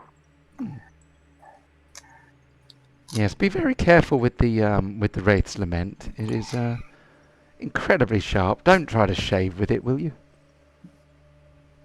Yeah, it needs to be a little bit of jeopardy in life, really. I've got to turn that on. Okay. Quelloc, Yes. did you want to purchase anything yet? Yeah, I was eyeing up that scythe last time we were here. Yep. Ah, yes, the Grim Harvest. Yes, carved from obsidian. It is, rather menacing. Yes, 4,000 gold pieces. And of course, you objected to that wedding. Oh, the repercussions. I can feel it from here. Oh shit. What? Nothing. Just looking at the pockets and my personal gold sitting at a fat, luxurious 10. So how much gold have you got on you? Me? Yeah. 10, buddy boy. 10. Okay, right. So you need 3,830 gold. Right. Okay, let's see what I can trade here. I've got it in funds if we need it. Okay, well I'll send you an IOU. And then when we get into the town, we've got a shed load of gems and an old set of armor and that we can get rid of. So minus that. Okay, and then we minus 1, 2. Right. Okay. So I find enough for you to cover it, but right. Your 10 gets thrown into that as well. What? That's absurd. Okay. What?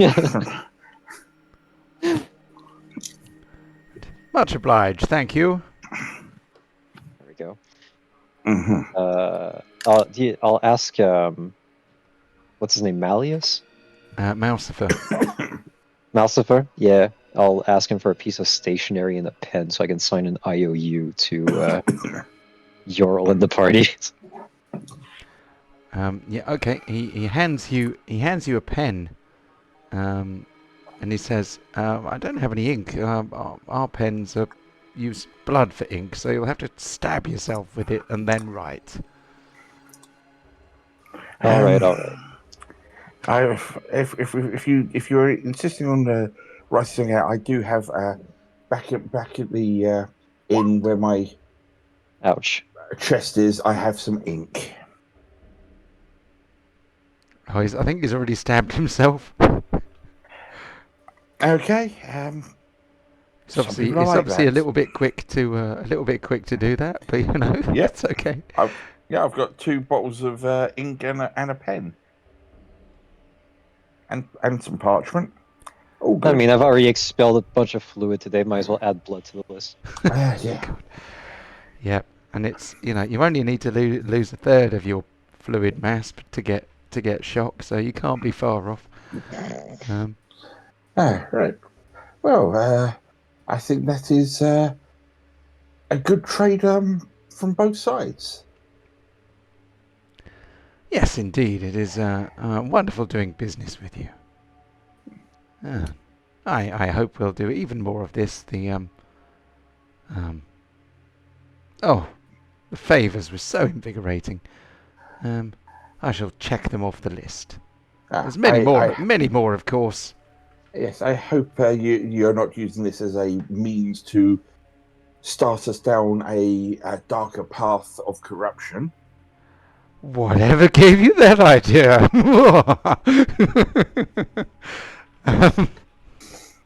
Yes.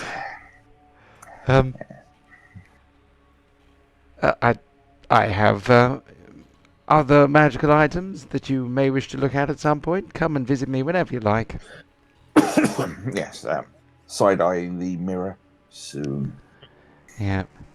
And it whispers back to you, yes, soon. If I have done what I need to get you. I just need the gold. So, Kill people for it. that's normally how it works.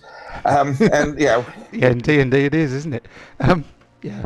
and yeah, with all of that, I will shake you by the hand to unlock the door. Very good. Yes, as you say, we are at an accord. Purchases complete. Well done. Where will you go next, out of interest? There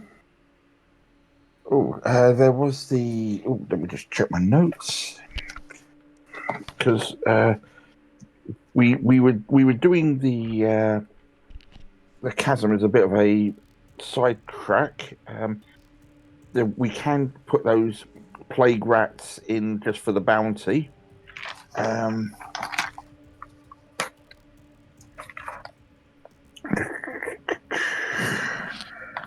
Because I think a lot of the main hooks were a little bit before all of our break. So, one moment, caller.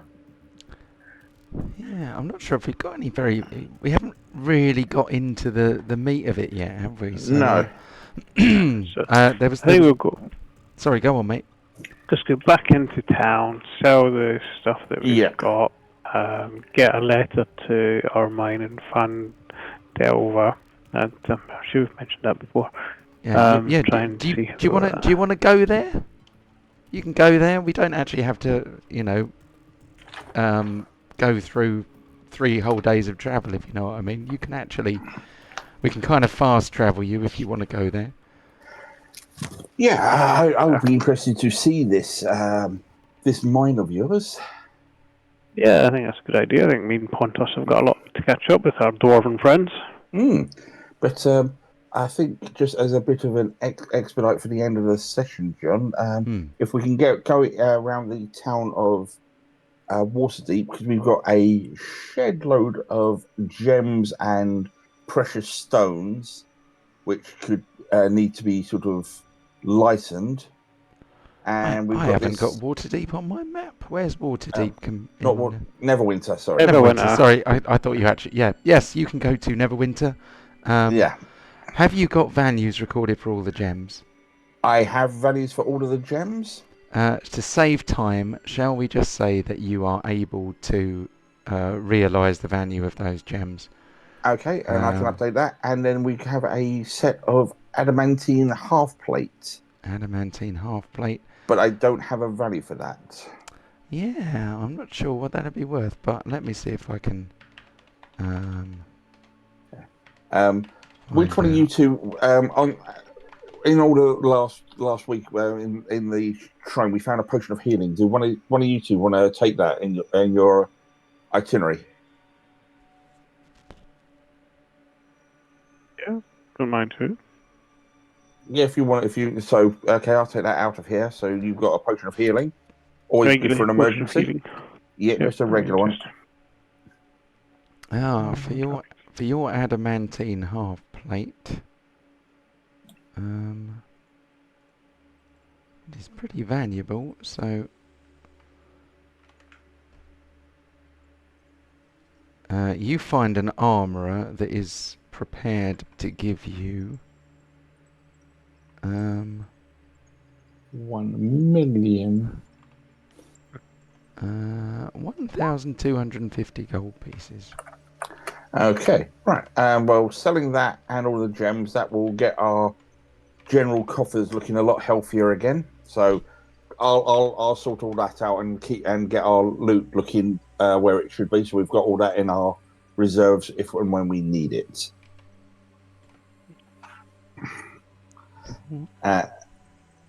And if and when everyone comes back, if we want to divvy it up so everyone's got it in their pocket, we can do it as well. But for now, I'll sort all that out out of session if people are okay with that. Cool, makes sense. So. Yeah. But other than that, I'm done in Neverwinter at the moment. had a bit of exploring the local culture of this strange town. First time out of Fairwick, and even found a shrine for Mistra.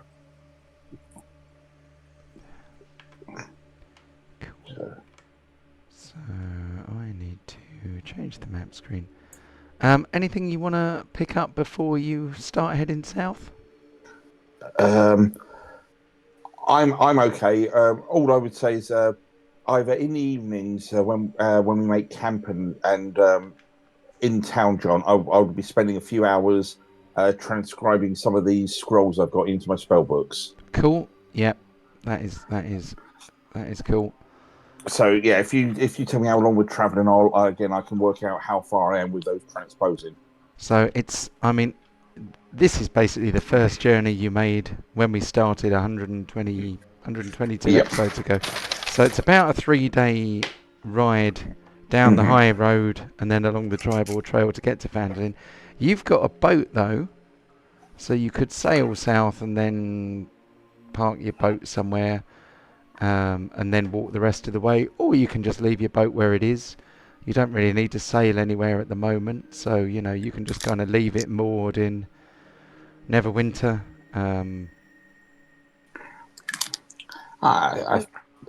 Well, it's not my boat; it's more Chris's and Pontos's. Yeah, You can just leave the boat and just wander down. There's no big rush, is there? We don't need the boat just now. Okay. Yeah, And we'll probably find about 3 owlbears on this road based I on was the just last time we thinking went. that, yeah. It was always owlbears, wasn't it? Always so many owlbears. 120 sessions back, so many owlbears. Yeah, there's an infestation.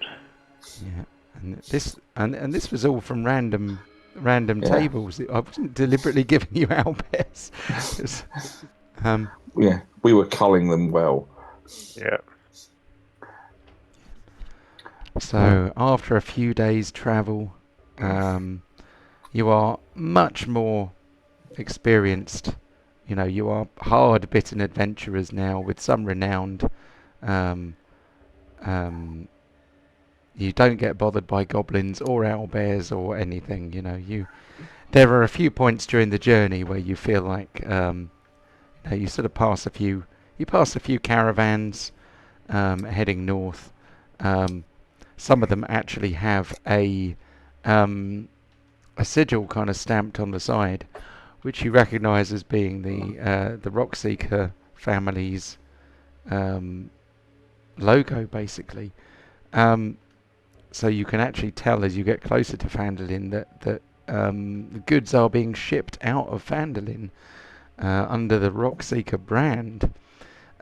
Nobody attacks you, as I said, but you get the feeling that you sort of see a few vague rustlings from the bushes, and then possibly you get the feeling that whoever was in the bushes decided they'd better not try their luck, in the kind of places where goblins like to ambush inexperienced adventurers. Oh, come on, throw four goblins as our party of 4, please. Yeah, it'd be like if they didn't get killed before the end of the first turn, it would be a dismal failure, wouldn't it? That'd be funny though. I wonder how long it would take to get through Lost Mine of Phandelver with level 15 characters. I don't think speed run. Yeah, you could speed run it, couldn't you? You arrive at Phandalin. I bet even at level 15, those fucking Sturges would hurt. Oh, fuck me, those Sturges. Oh yeah, I remember. They nearly killed me. They did. Yeah, they're fucking thing. At that level, they're bastards. All right. So you arrive at Phandalin. As you come into the north of the town from the tribal trail, you actually see an old friend of yours, Gundren Rockseeker. Hey. Hey, Gundren, how's it going, my friend? Yeah, Gundren Rockseeker, beaming from ear to ear, waves furiously at you as you approach. Not waves angrily, waves furiously as he's, excited. There you are! I've been waiting for you for 2 days. Caravan set off yesterday morning. Couldn't wait any longer. It's all done. Gold and platinum, packed up and shipped. Even the custom magic gear, boxed up real careful. Char sorted out the whole thing. Signed the papers, sealed the deal, I tell you. I have never seen business done that smoothly in years. And he takes out a roll parchment, hands it to Kararuk, because Kararuk came up and spoke to him and said, "Here it is, the manor, gorgeous. Me and my brother, we moved in right after the deed was signed over. Char really thought of everything. Didn't even leave a nail out of place. Caravan must be more than halfway to Neverwinter by now." What do you mean that manor is ours? What's Char done? When did you see Char? Well, a few days ago, he headed off. Here's your certificate of transfer. It's all signed. It's all legal. It's still got the wax seal of the local registrar on it. You should, have a little read. It's all above board. I can show you the records. It's all been done. Slow down. What's happened? Because I've not signed anything, and this is partly mine and Pontos' as well. Remember. Well, no, here you go. It's all here. A certificate of transfer and liquidation. Have a read. Yeah, I'll have a look at it. So it says here, certificate of transfer and liquidation. Location, Phandalin Trade Registrar. This document certifies that Char, hereafter referred to as authorized party, has executed the complete liquidation and transfer of the following assets on behalf of the Crimson Dirks. 1. Tressender Manor, full sale price 85,000 gold pieces. Buyer, Nundro Rockseeker. Status, ownership transferred, deed recorded under the Rockseeker family. 2. 10% share of Wave Echo Cave Mine. Total dividend from 2-year operations, 119,000 gold pieces. Buyback sale of 10% share, 200,000 gold pieces. Buyer, Rockseeker Mining Consortium. Status, complete transfer of ownership. Crimson Dirk stake fully dissolved. 3. Additional disbursements. Custom magical items boxed and delivered to authorized party. Gold and platinum reserves packed and shipped under supervision of Gundren Rockseeker. Final liquidated amount, 85,000 gold pieces for Tressender Manor, 119,000 gold pieces in dividends, 200,000 gold pieces mine share buyback, total 404,000 gold pieces. It says signed and sealed Elrayan Vintar, Phandalin Trade Registrar, and there is the wax seal of the Phandalin Trade Registrar. It says it's all here. It's in black and white. It's all been done for you, just like you asked for.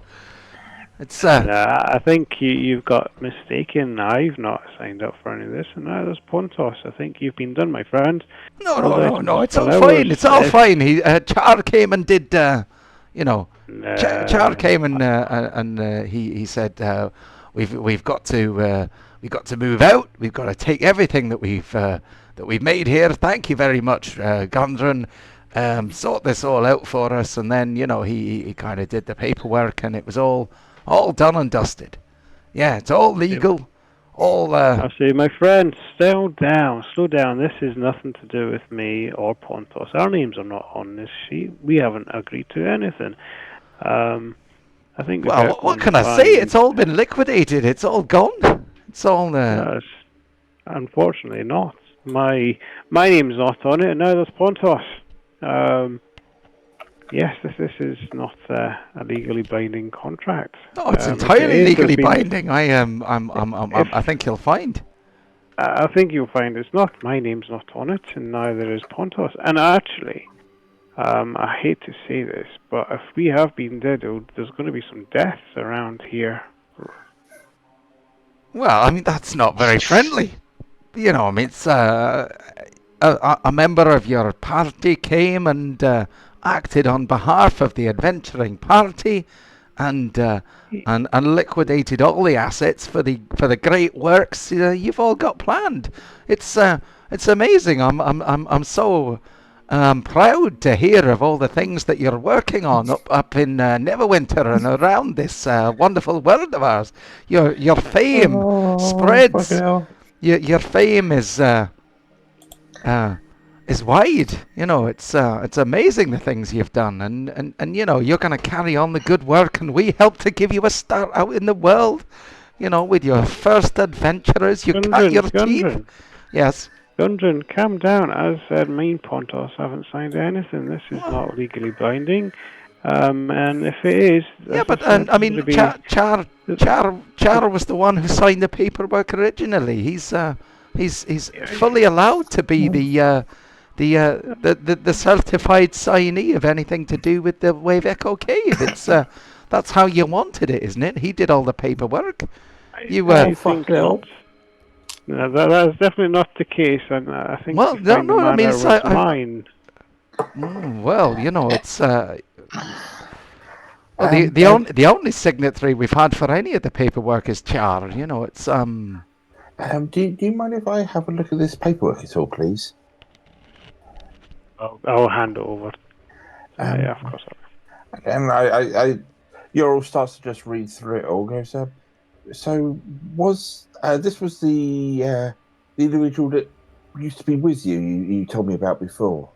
Yes, he used to be an interesting character. He was a good part of the party, but he couldn't fight. He just he kept missing. But he was good. A lot of ideas. Yeah, well, it seems that it's all been signed and stamped by the local a magistrate around here.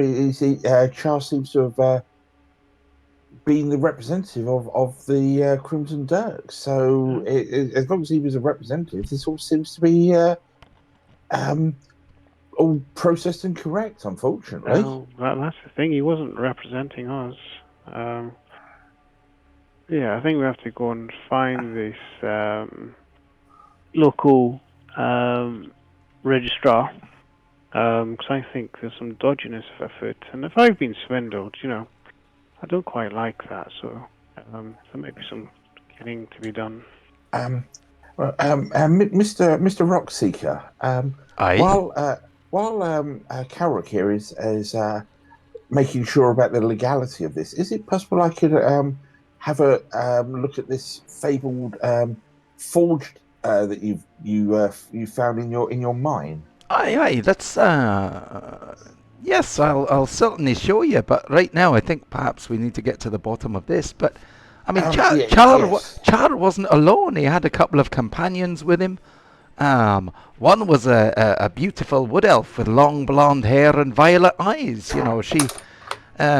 She looked very familiar. I thought perhaps she was Margot. The elf that was with you right at the beginning. She was. Or it's quite hard to read that one, but yeah. So it wasn't just Char on his own. It was at least two members of the Crimson Dirks, and there was another chap with him, a robed figure who kept his hood up the whole time, small like a wee halfling, or maybe he was a little kid or something. His voice was too soft to tell, odd sort. It gave me chills. But Char seemed to trust him, thick as thieves with him. Surely this was the plan. You're confusing me a great deal, Carradrook, with this talk of killing. Don't be threatening these poor frontiers people. There's lots of miners and employees of the mines here that are were until quite recently employees of yours. There's no need for any nastiness. As I've mentioned, my name and Pontos' name is not on this document. Well, can Pontos even write his name? There's a very good reason why Char always did your paperwork. It's because he's the brain. He was the brains of the outfit, wasn't he?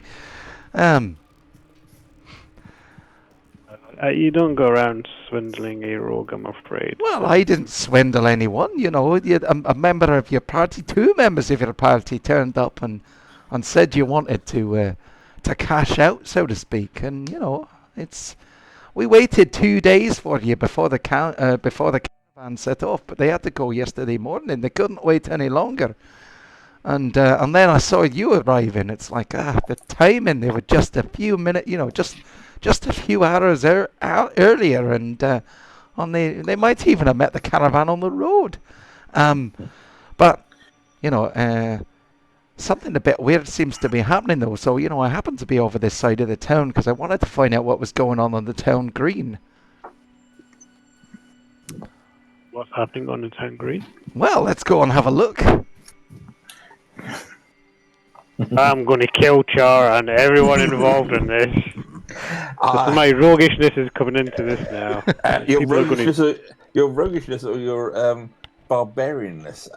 This is I'm laughing because I don't know what the hell is going on here, Chris. Oh fuck. Okay. The air near the town green is heavy and still. Where Rentaro's grave once stood, a peaceful spot at the edge of the grass, there is now a raw wound in the earth. The coffin lies splintered and empty, jagged wood jutting from the hole like broken bones. Fresh dirt is scattered in wide arcs, as though something clawed its way out, or in. Villagers stand at a distance whispering. One of them crosses the square to meet you. You recognise him as Darren Adermarth, the half-elf adventurer, who was... I am trying to remember what faction he was in now. It's completely gone out of my head. But he was not Lord's Alliance. He was... Harper. He wasn't a Harper. Anyway, it's unimportant currently. Silver-haired and watchful, he is a retired adventurer who has seen too much to be easily rattled. He says to you, I saw strange lights last night, blue and green, like will-o'-the-wisps dancing over the green. Figured it was just the wind stirring up the fog. I guess I was wrong. Still got some cake, Joe. You used to love my cake. Oh yes, I remember the cake. It was lovely, but it's good to see you. But it's strange that you should be here, just as the grave of your once adventuring companion has been disturbed so horribly. I didn't see who did it. Certainly wasn't natural. No tracks. No signs of anyone digging. It's as if the ground itself was torn open. Can I use my perception or insight to see if I can pick up anything around this ground? You can certainly give it a go. I mean, what are you trying to pick up on? Let's pick up if something dug in or something dug out, or if there's any clues lying around. Have you got proficiency in survival? Give me 1 second. Survival. That would be more appropriate than perception, but failing that, you can do perception if you want. No, I don't have survival. Okay, give us a perception check. See what you can see. 14. At a push, you reckon that this grave was probably open from the inside rather than the outside. If anyone else wants to bring their skills to bear, then what you got? Anything from Quellark at all? I'm just happy to be along for the ride. I'll do an investigation, just sort of stick my head a bit closer, just try and get an idea of what I might see. Anything? Cool. Yeah, you yeah, the way the coffin lid is splintered clearly shows that it was forced open from the inside. Lovely. So the displacement of the soil and all that sort of thing, yeah, it definitely looks like somebody dug their way out from the inside of the grave rather than the other way round. Yeah. Don't worry, it's only a level 2 halfling monk.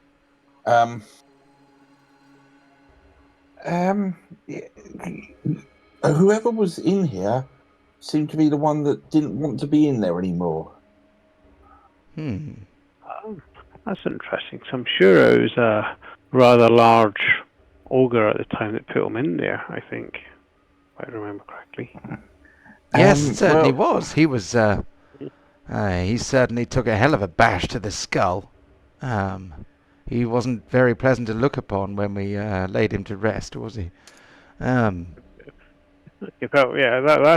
the village's problem. Unfortunately, I've got a problem with money. Well, what's happened? I mean, we heard that the Crimson Dirks were cashing out, moving on. You heard wrong. Obviously, we've been diddled by Char and the Registrar and the Rockseeker brothers. Well, that sounds highly irregular. The Rockseeker brothers are absolutely above reproach when it comes to honesty. Yeah, the documentation here, Carol, is all correct. I would caution making accusations like that. I'm not going to accuse anyone. They just may die in their sleep. Again, that's.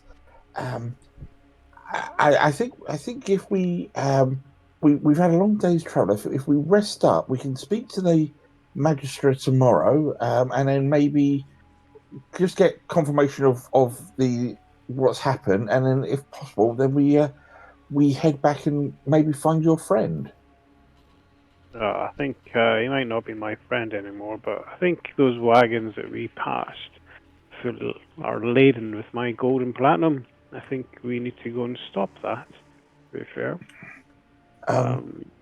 Yes, but with the day's travel, I mean, I don't think any of us are really in a condition to be able to do that. It'd be better to rest and pursue when fresh, surely. What sort of time is it? Let's see. I mean, it's pretty much 3 days travel to get there, so you probably spent a couple of nights on the road, and I know you either arrive in the morning. Hold on, 3 days. 1 day, 2 days, 3 days. Yeah, you're arriving at the end of the third day, pretty much. And you passed several Rockseeker Mining Consortium caravans during that 3-day travel south. So it could have been one of them, or it might not have been any of them. Could have been all of them. It could have been all of them. 100,000 gold pieces should be fine. Yeah, I think there's going to be some death there and so on. I'm not sure if it's either the Carrick's anger or the Scotsman getting robbed that's bubbling here. I'm not sure which one it is. Probably a bit both. It's a lot of money, so that's a lot of gold. That can do a lot of. Hey, you English bastard! Hey, you're fucking robbing me. Oh, that'll be in the rugby tomorrow. No, sorry. You're robbing the English bastard! I'll fucking get you. Hey. Okay. So we got an undead Rentaro. Margot's come back from the wild, and Char seems to be doing some shit, which I didn't know anything about. John. So Margot was a ranger that had Yep. 3 sessions. Yeah, Margot was Laura Ryan's soon-to-be wife's character. Yeah, and Rentaro was Nate's first character before he got brained. Wait, Fuck. the character or? The character. Okay, I was about to say, like, damn, that's some way to talk about your friends. No, Rentaro got absolutely brained by an ogre, and then Nate carried on as our favourite little cleric. But Yeah. Oh, yeah. I killed a lot of monks. Oh, yeah. Before we move on to the awards, finally get to mm,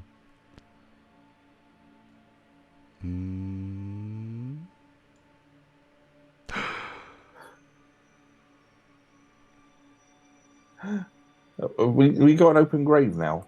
yep. Oh dear. And there's another one, but that's from a different campaign, so so don't worry about that one. Okay, right, yes. So you've been holding all these things just in your pocket for shit like this. Okay, thank you for that, John. Love you. Okay. I know I wanted Char back in the campaign, but I didn't think I'd be facing him. Yeah. He's got He may not. he's got lots of money too. Yeah, he might not be alive for long. Oh, he had quite a bit of money before he got He did? separated. Yeah. He's now got even more. Fucking hell. Yeah. Yeah, Until he dies. he's a very wealthy boy at the moment. Right, let's do some awards. I don't know how many awards we will manage to award because we didn't do any fighting or anything, did we? So let's see what we can get. I mean, someone slapped someone else. Yeah, That's two Holy people. shit, the Friendly Fire Award! Yay! Finally. So, was anyone a tactical genius? I'm going to say Pontos for running at that girl and making her cry there. Yes. It most certainly worked. Kill of the week. We don't really get to award unless you can think of some clever way. I killed a little girl's dreams of. I think Carrick's soul died a little bit as well. Yeah. Oh well, I'll get the kill of the week for that one then. It's like Carrick finally gets back to where his money is. And now you've got a very, very angry arcane trickster now. Yep. How can the GM ruin everything? Oh, there's going to be multiple deaths. So kill of the week. How quick can Yorl find out how to get to the plane of fire? How about the Yoink Award? Not really. A lot of these are combat based, so we can kind of skip them. Kill from the grave. Not this time. Not this time. Damage dealer. Well, that's Pontos then, isn't it? Because Pontos punched Carrick in the face. For 6. 4?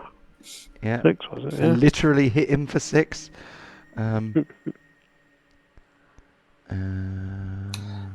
Kill for the grave. Oh, don't jump that. It was a kill for the grave. No, not kill for the grave. It's the damage. It's the friendly fire. Sorry, it's both of them are rare ones. Yeah. Best supporting role. Probably the bridesmaids. Yeah. I mean, I suppose kill of the week. Kill of the week could be the wedding. Yeah, definitely killed the wedding. Kill of the week. Kill of the week could be Kellogg if I was going to say if Petty Moore count, then you know. Yeah, I think kill of the week possibly for Kralak there. I think there's not a problem with that. I mean, someone might get assassinated by a hired killer because of these actions, but whatever. Definitely going to be something happening. Oh yeah. I mean, the father must have been rich as shit to buy out like a bar and like catering for a luxury inn. Don't give the DM ideas. Oh, the DM has many ideas in these areas. I pulled ahead so fucking hard today. Like, it's got to come up at some point. Supporting. I'm not sure. Yorl. Oh no, wait. Yorl assisted my performance check to get into the Emporium. Oh, Emporium, yeah, sorry. yeah, I suppose so. Cool. Okay. I have a cunning plan, my lord. I mean, my plan for the theatrical wedding crash was Leaping off the cliff. yes. That was kind of a Baldric-esque plan, wasn't it? It's kind of, oh my lord, I have a cunning plan. First, we'll upset Or- everybody at the wedding, and then the bride will leap to her death. Only she won't Or- die because Or a cunning plan of Karuk telling a small child that your mum's a witch and getting dunked and is with the Inquisition. And it succeeded just as much as any other Baldric plan. Does the plan have to fail for it to be a Baldric plan then? Not really. no, it just has to be Doomed for failure. very silly. I think my favourite one is the what is it? Then we spring into action, and his idea is to spring into action after the group has been executed, because that's when they'll least expect it. I mean, it tracks. Yeah. Role player of the week. I want This week's a toughie, I'd say. I was going to say Quelloc for his exploding armor gun show. That was very entertaining. The whose side Was do you the most want? in-character thing that happens? All right, I'll take it then. Pontos. Well, I mean, if you've got a different one, then No, far I'm away. just saying. Okay. Whose Because side I'm do you still want? building the character, so anything is in character, you know. Kararuk slapped 2 people, so I guess whose side are you on? It's probably for him. And then the Pincushion Award is probably also for Kararuk because he's the only person who actually took any damage this week. So, Kellogg did stab himself with a dagger. Yeah, but I only took 4. But he only took 4 points of damage. So Kararuk is the Pincushion. Very good. Next week I will be introducing a morality and alignment shifting mechanic to the game. Oh boy. I think Karuk is already there. What I'm going to do is color code alignment, and you know those framed pictures of each character we've got where their backgrounds are in different colors, not necessarily the one on the OBS overlay, but what I'm going to do is change everyone's background color based on what their alignment is, because I thought that would be an amusing visual thing. I thought it would be entertaining. Anyway, so yeah, I'm going to try and bring that in for the next one. It isn't actually next week because we're doing 3 on 1 off. So next week is a planning week for me, where I will be diligently planning ahead to try and get ready for the next 3 sessions. So I'll catch you guys in a couple of weeks' time. No worries, mate. No worries. Thank you very much. I'm curious how long you've had that letter ready to drop on us. Well, the plan I've had for weeks, months, but the actual letter itself, I only created the handout today because I thought, I might actually make it happen today. This might be it. Oh, if you have enough insight, you can tell when the contract was signed. It wasn't notarized. Possibly, but I need to check my spells. I might have scrying. I might have means to get us places. So let me see what's in my spell book, and in the next session, I might be able to at least give us a pointer. Yeah. Alrighty. Okay. And can you take? I've not got my vicious rapier as a power button thing. Can you take that off there, please? So you have got it as Yeah, I have, and that's why. right. So you've still got the action button, but you haven't got it in your Yes. inventory. Yeah, okay, that's Yeah, my fault then. So that went ages ago, and I just forgot to remove the In ability button. in 2024, vicious weapons are a lot better. Yeah, I Because- got my copy of the monster manual today. I haven't really looked at it much yet, but it's a thick old book though. There's plenty of monsters in it. Yeah, I've got the electronic copy. I haven't had a chance to read it, and I'll get the hard copy next week. Yeah, it's yeah, I'm happy to have the full set, but apparently the general consensus is that a lot of people, not that many people have bought it, and those that have are not actually playing it yet. So, Well, So- it's one of those because of waiting for the 3 books. A lot of people haven't necessarily gone to 2024 campaigns or mechanics because it's like, yeah, you can do that to your characters, but I haven't got the monsters to match it. Now they're out. I think Yeah. more campaigns and that will start on the new system because they'll just wait for all Yeah. 3 books to come out. I think it was a serious misjudgment to release those books months apart. And if they were going to release one later than the other, surely it should have been the DM's book, because you can run the game from the player's handbook. It's got enough Well, rules in it for you to do that, hasn't it? You don't need the DM's guide. Even if they were going to stagger it, why don't they just do month, not 2-3 months gap in between each one? Yeah, But- I mean, I pre-ordered these books off Amazon like months ago, and I've only just had them all back. Or had them arrive. Yeah, but so I'm looking forward to seeing what the changes are in the monsters over the next few days. But Yeah, I'm going to have a look at the errata. Apparently, they've corrected the permanent stun lock from the carrion crawler in the errata. So all good. yeah, it's like no monster should be able to paralyze you forever. But anyway, I had better go. Have a great week, everyone, and Yeah, have a no great worries. 2 weeks. And I will catch you all again very soon. Catch you later. Sure. Cheers. Good See evening ya. now. Take it easy. Right, Bye. cheers, Bye. John. Bye. Right, bye.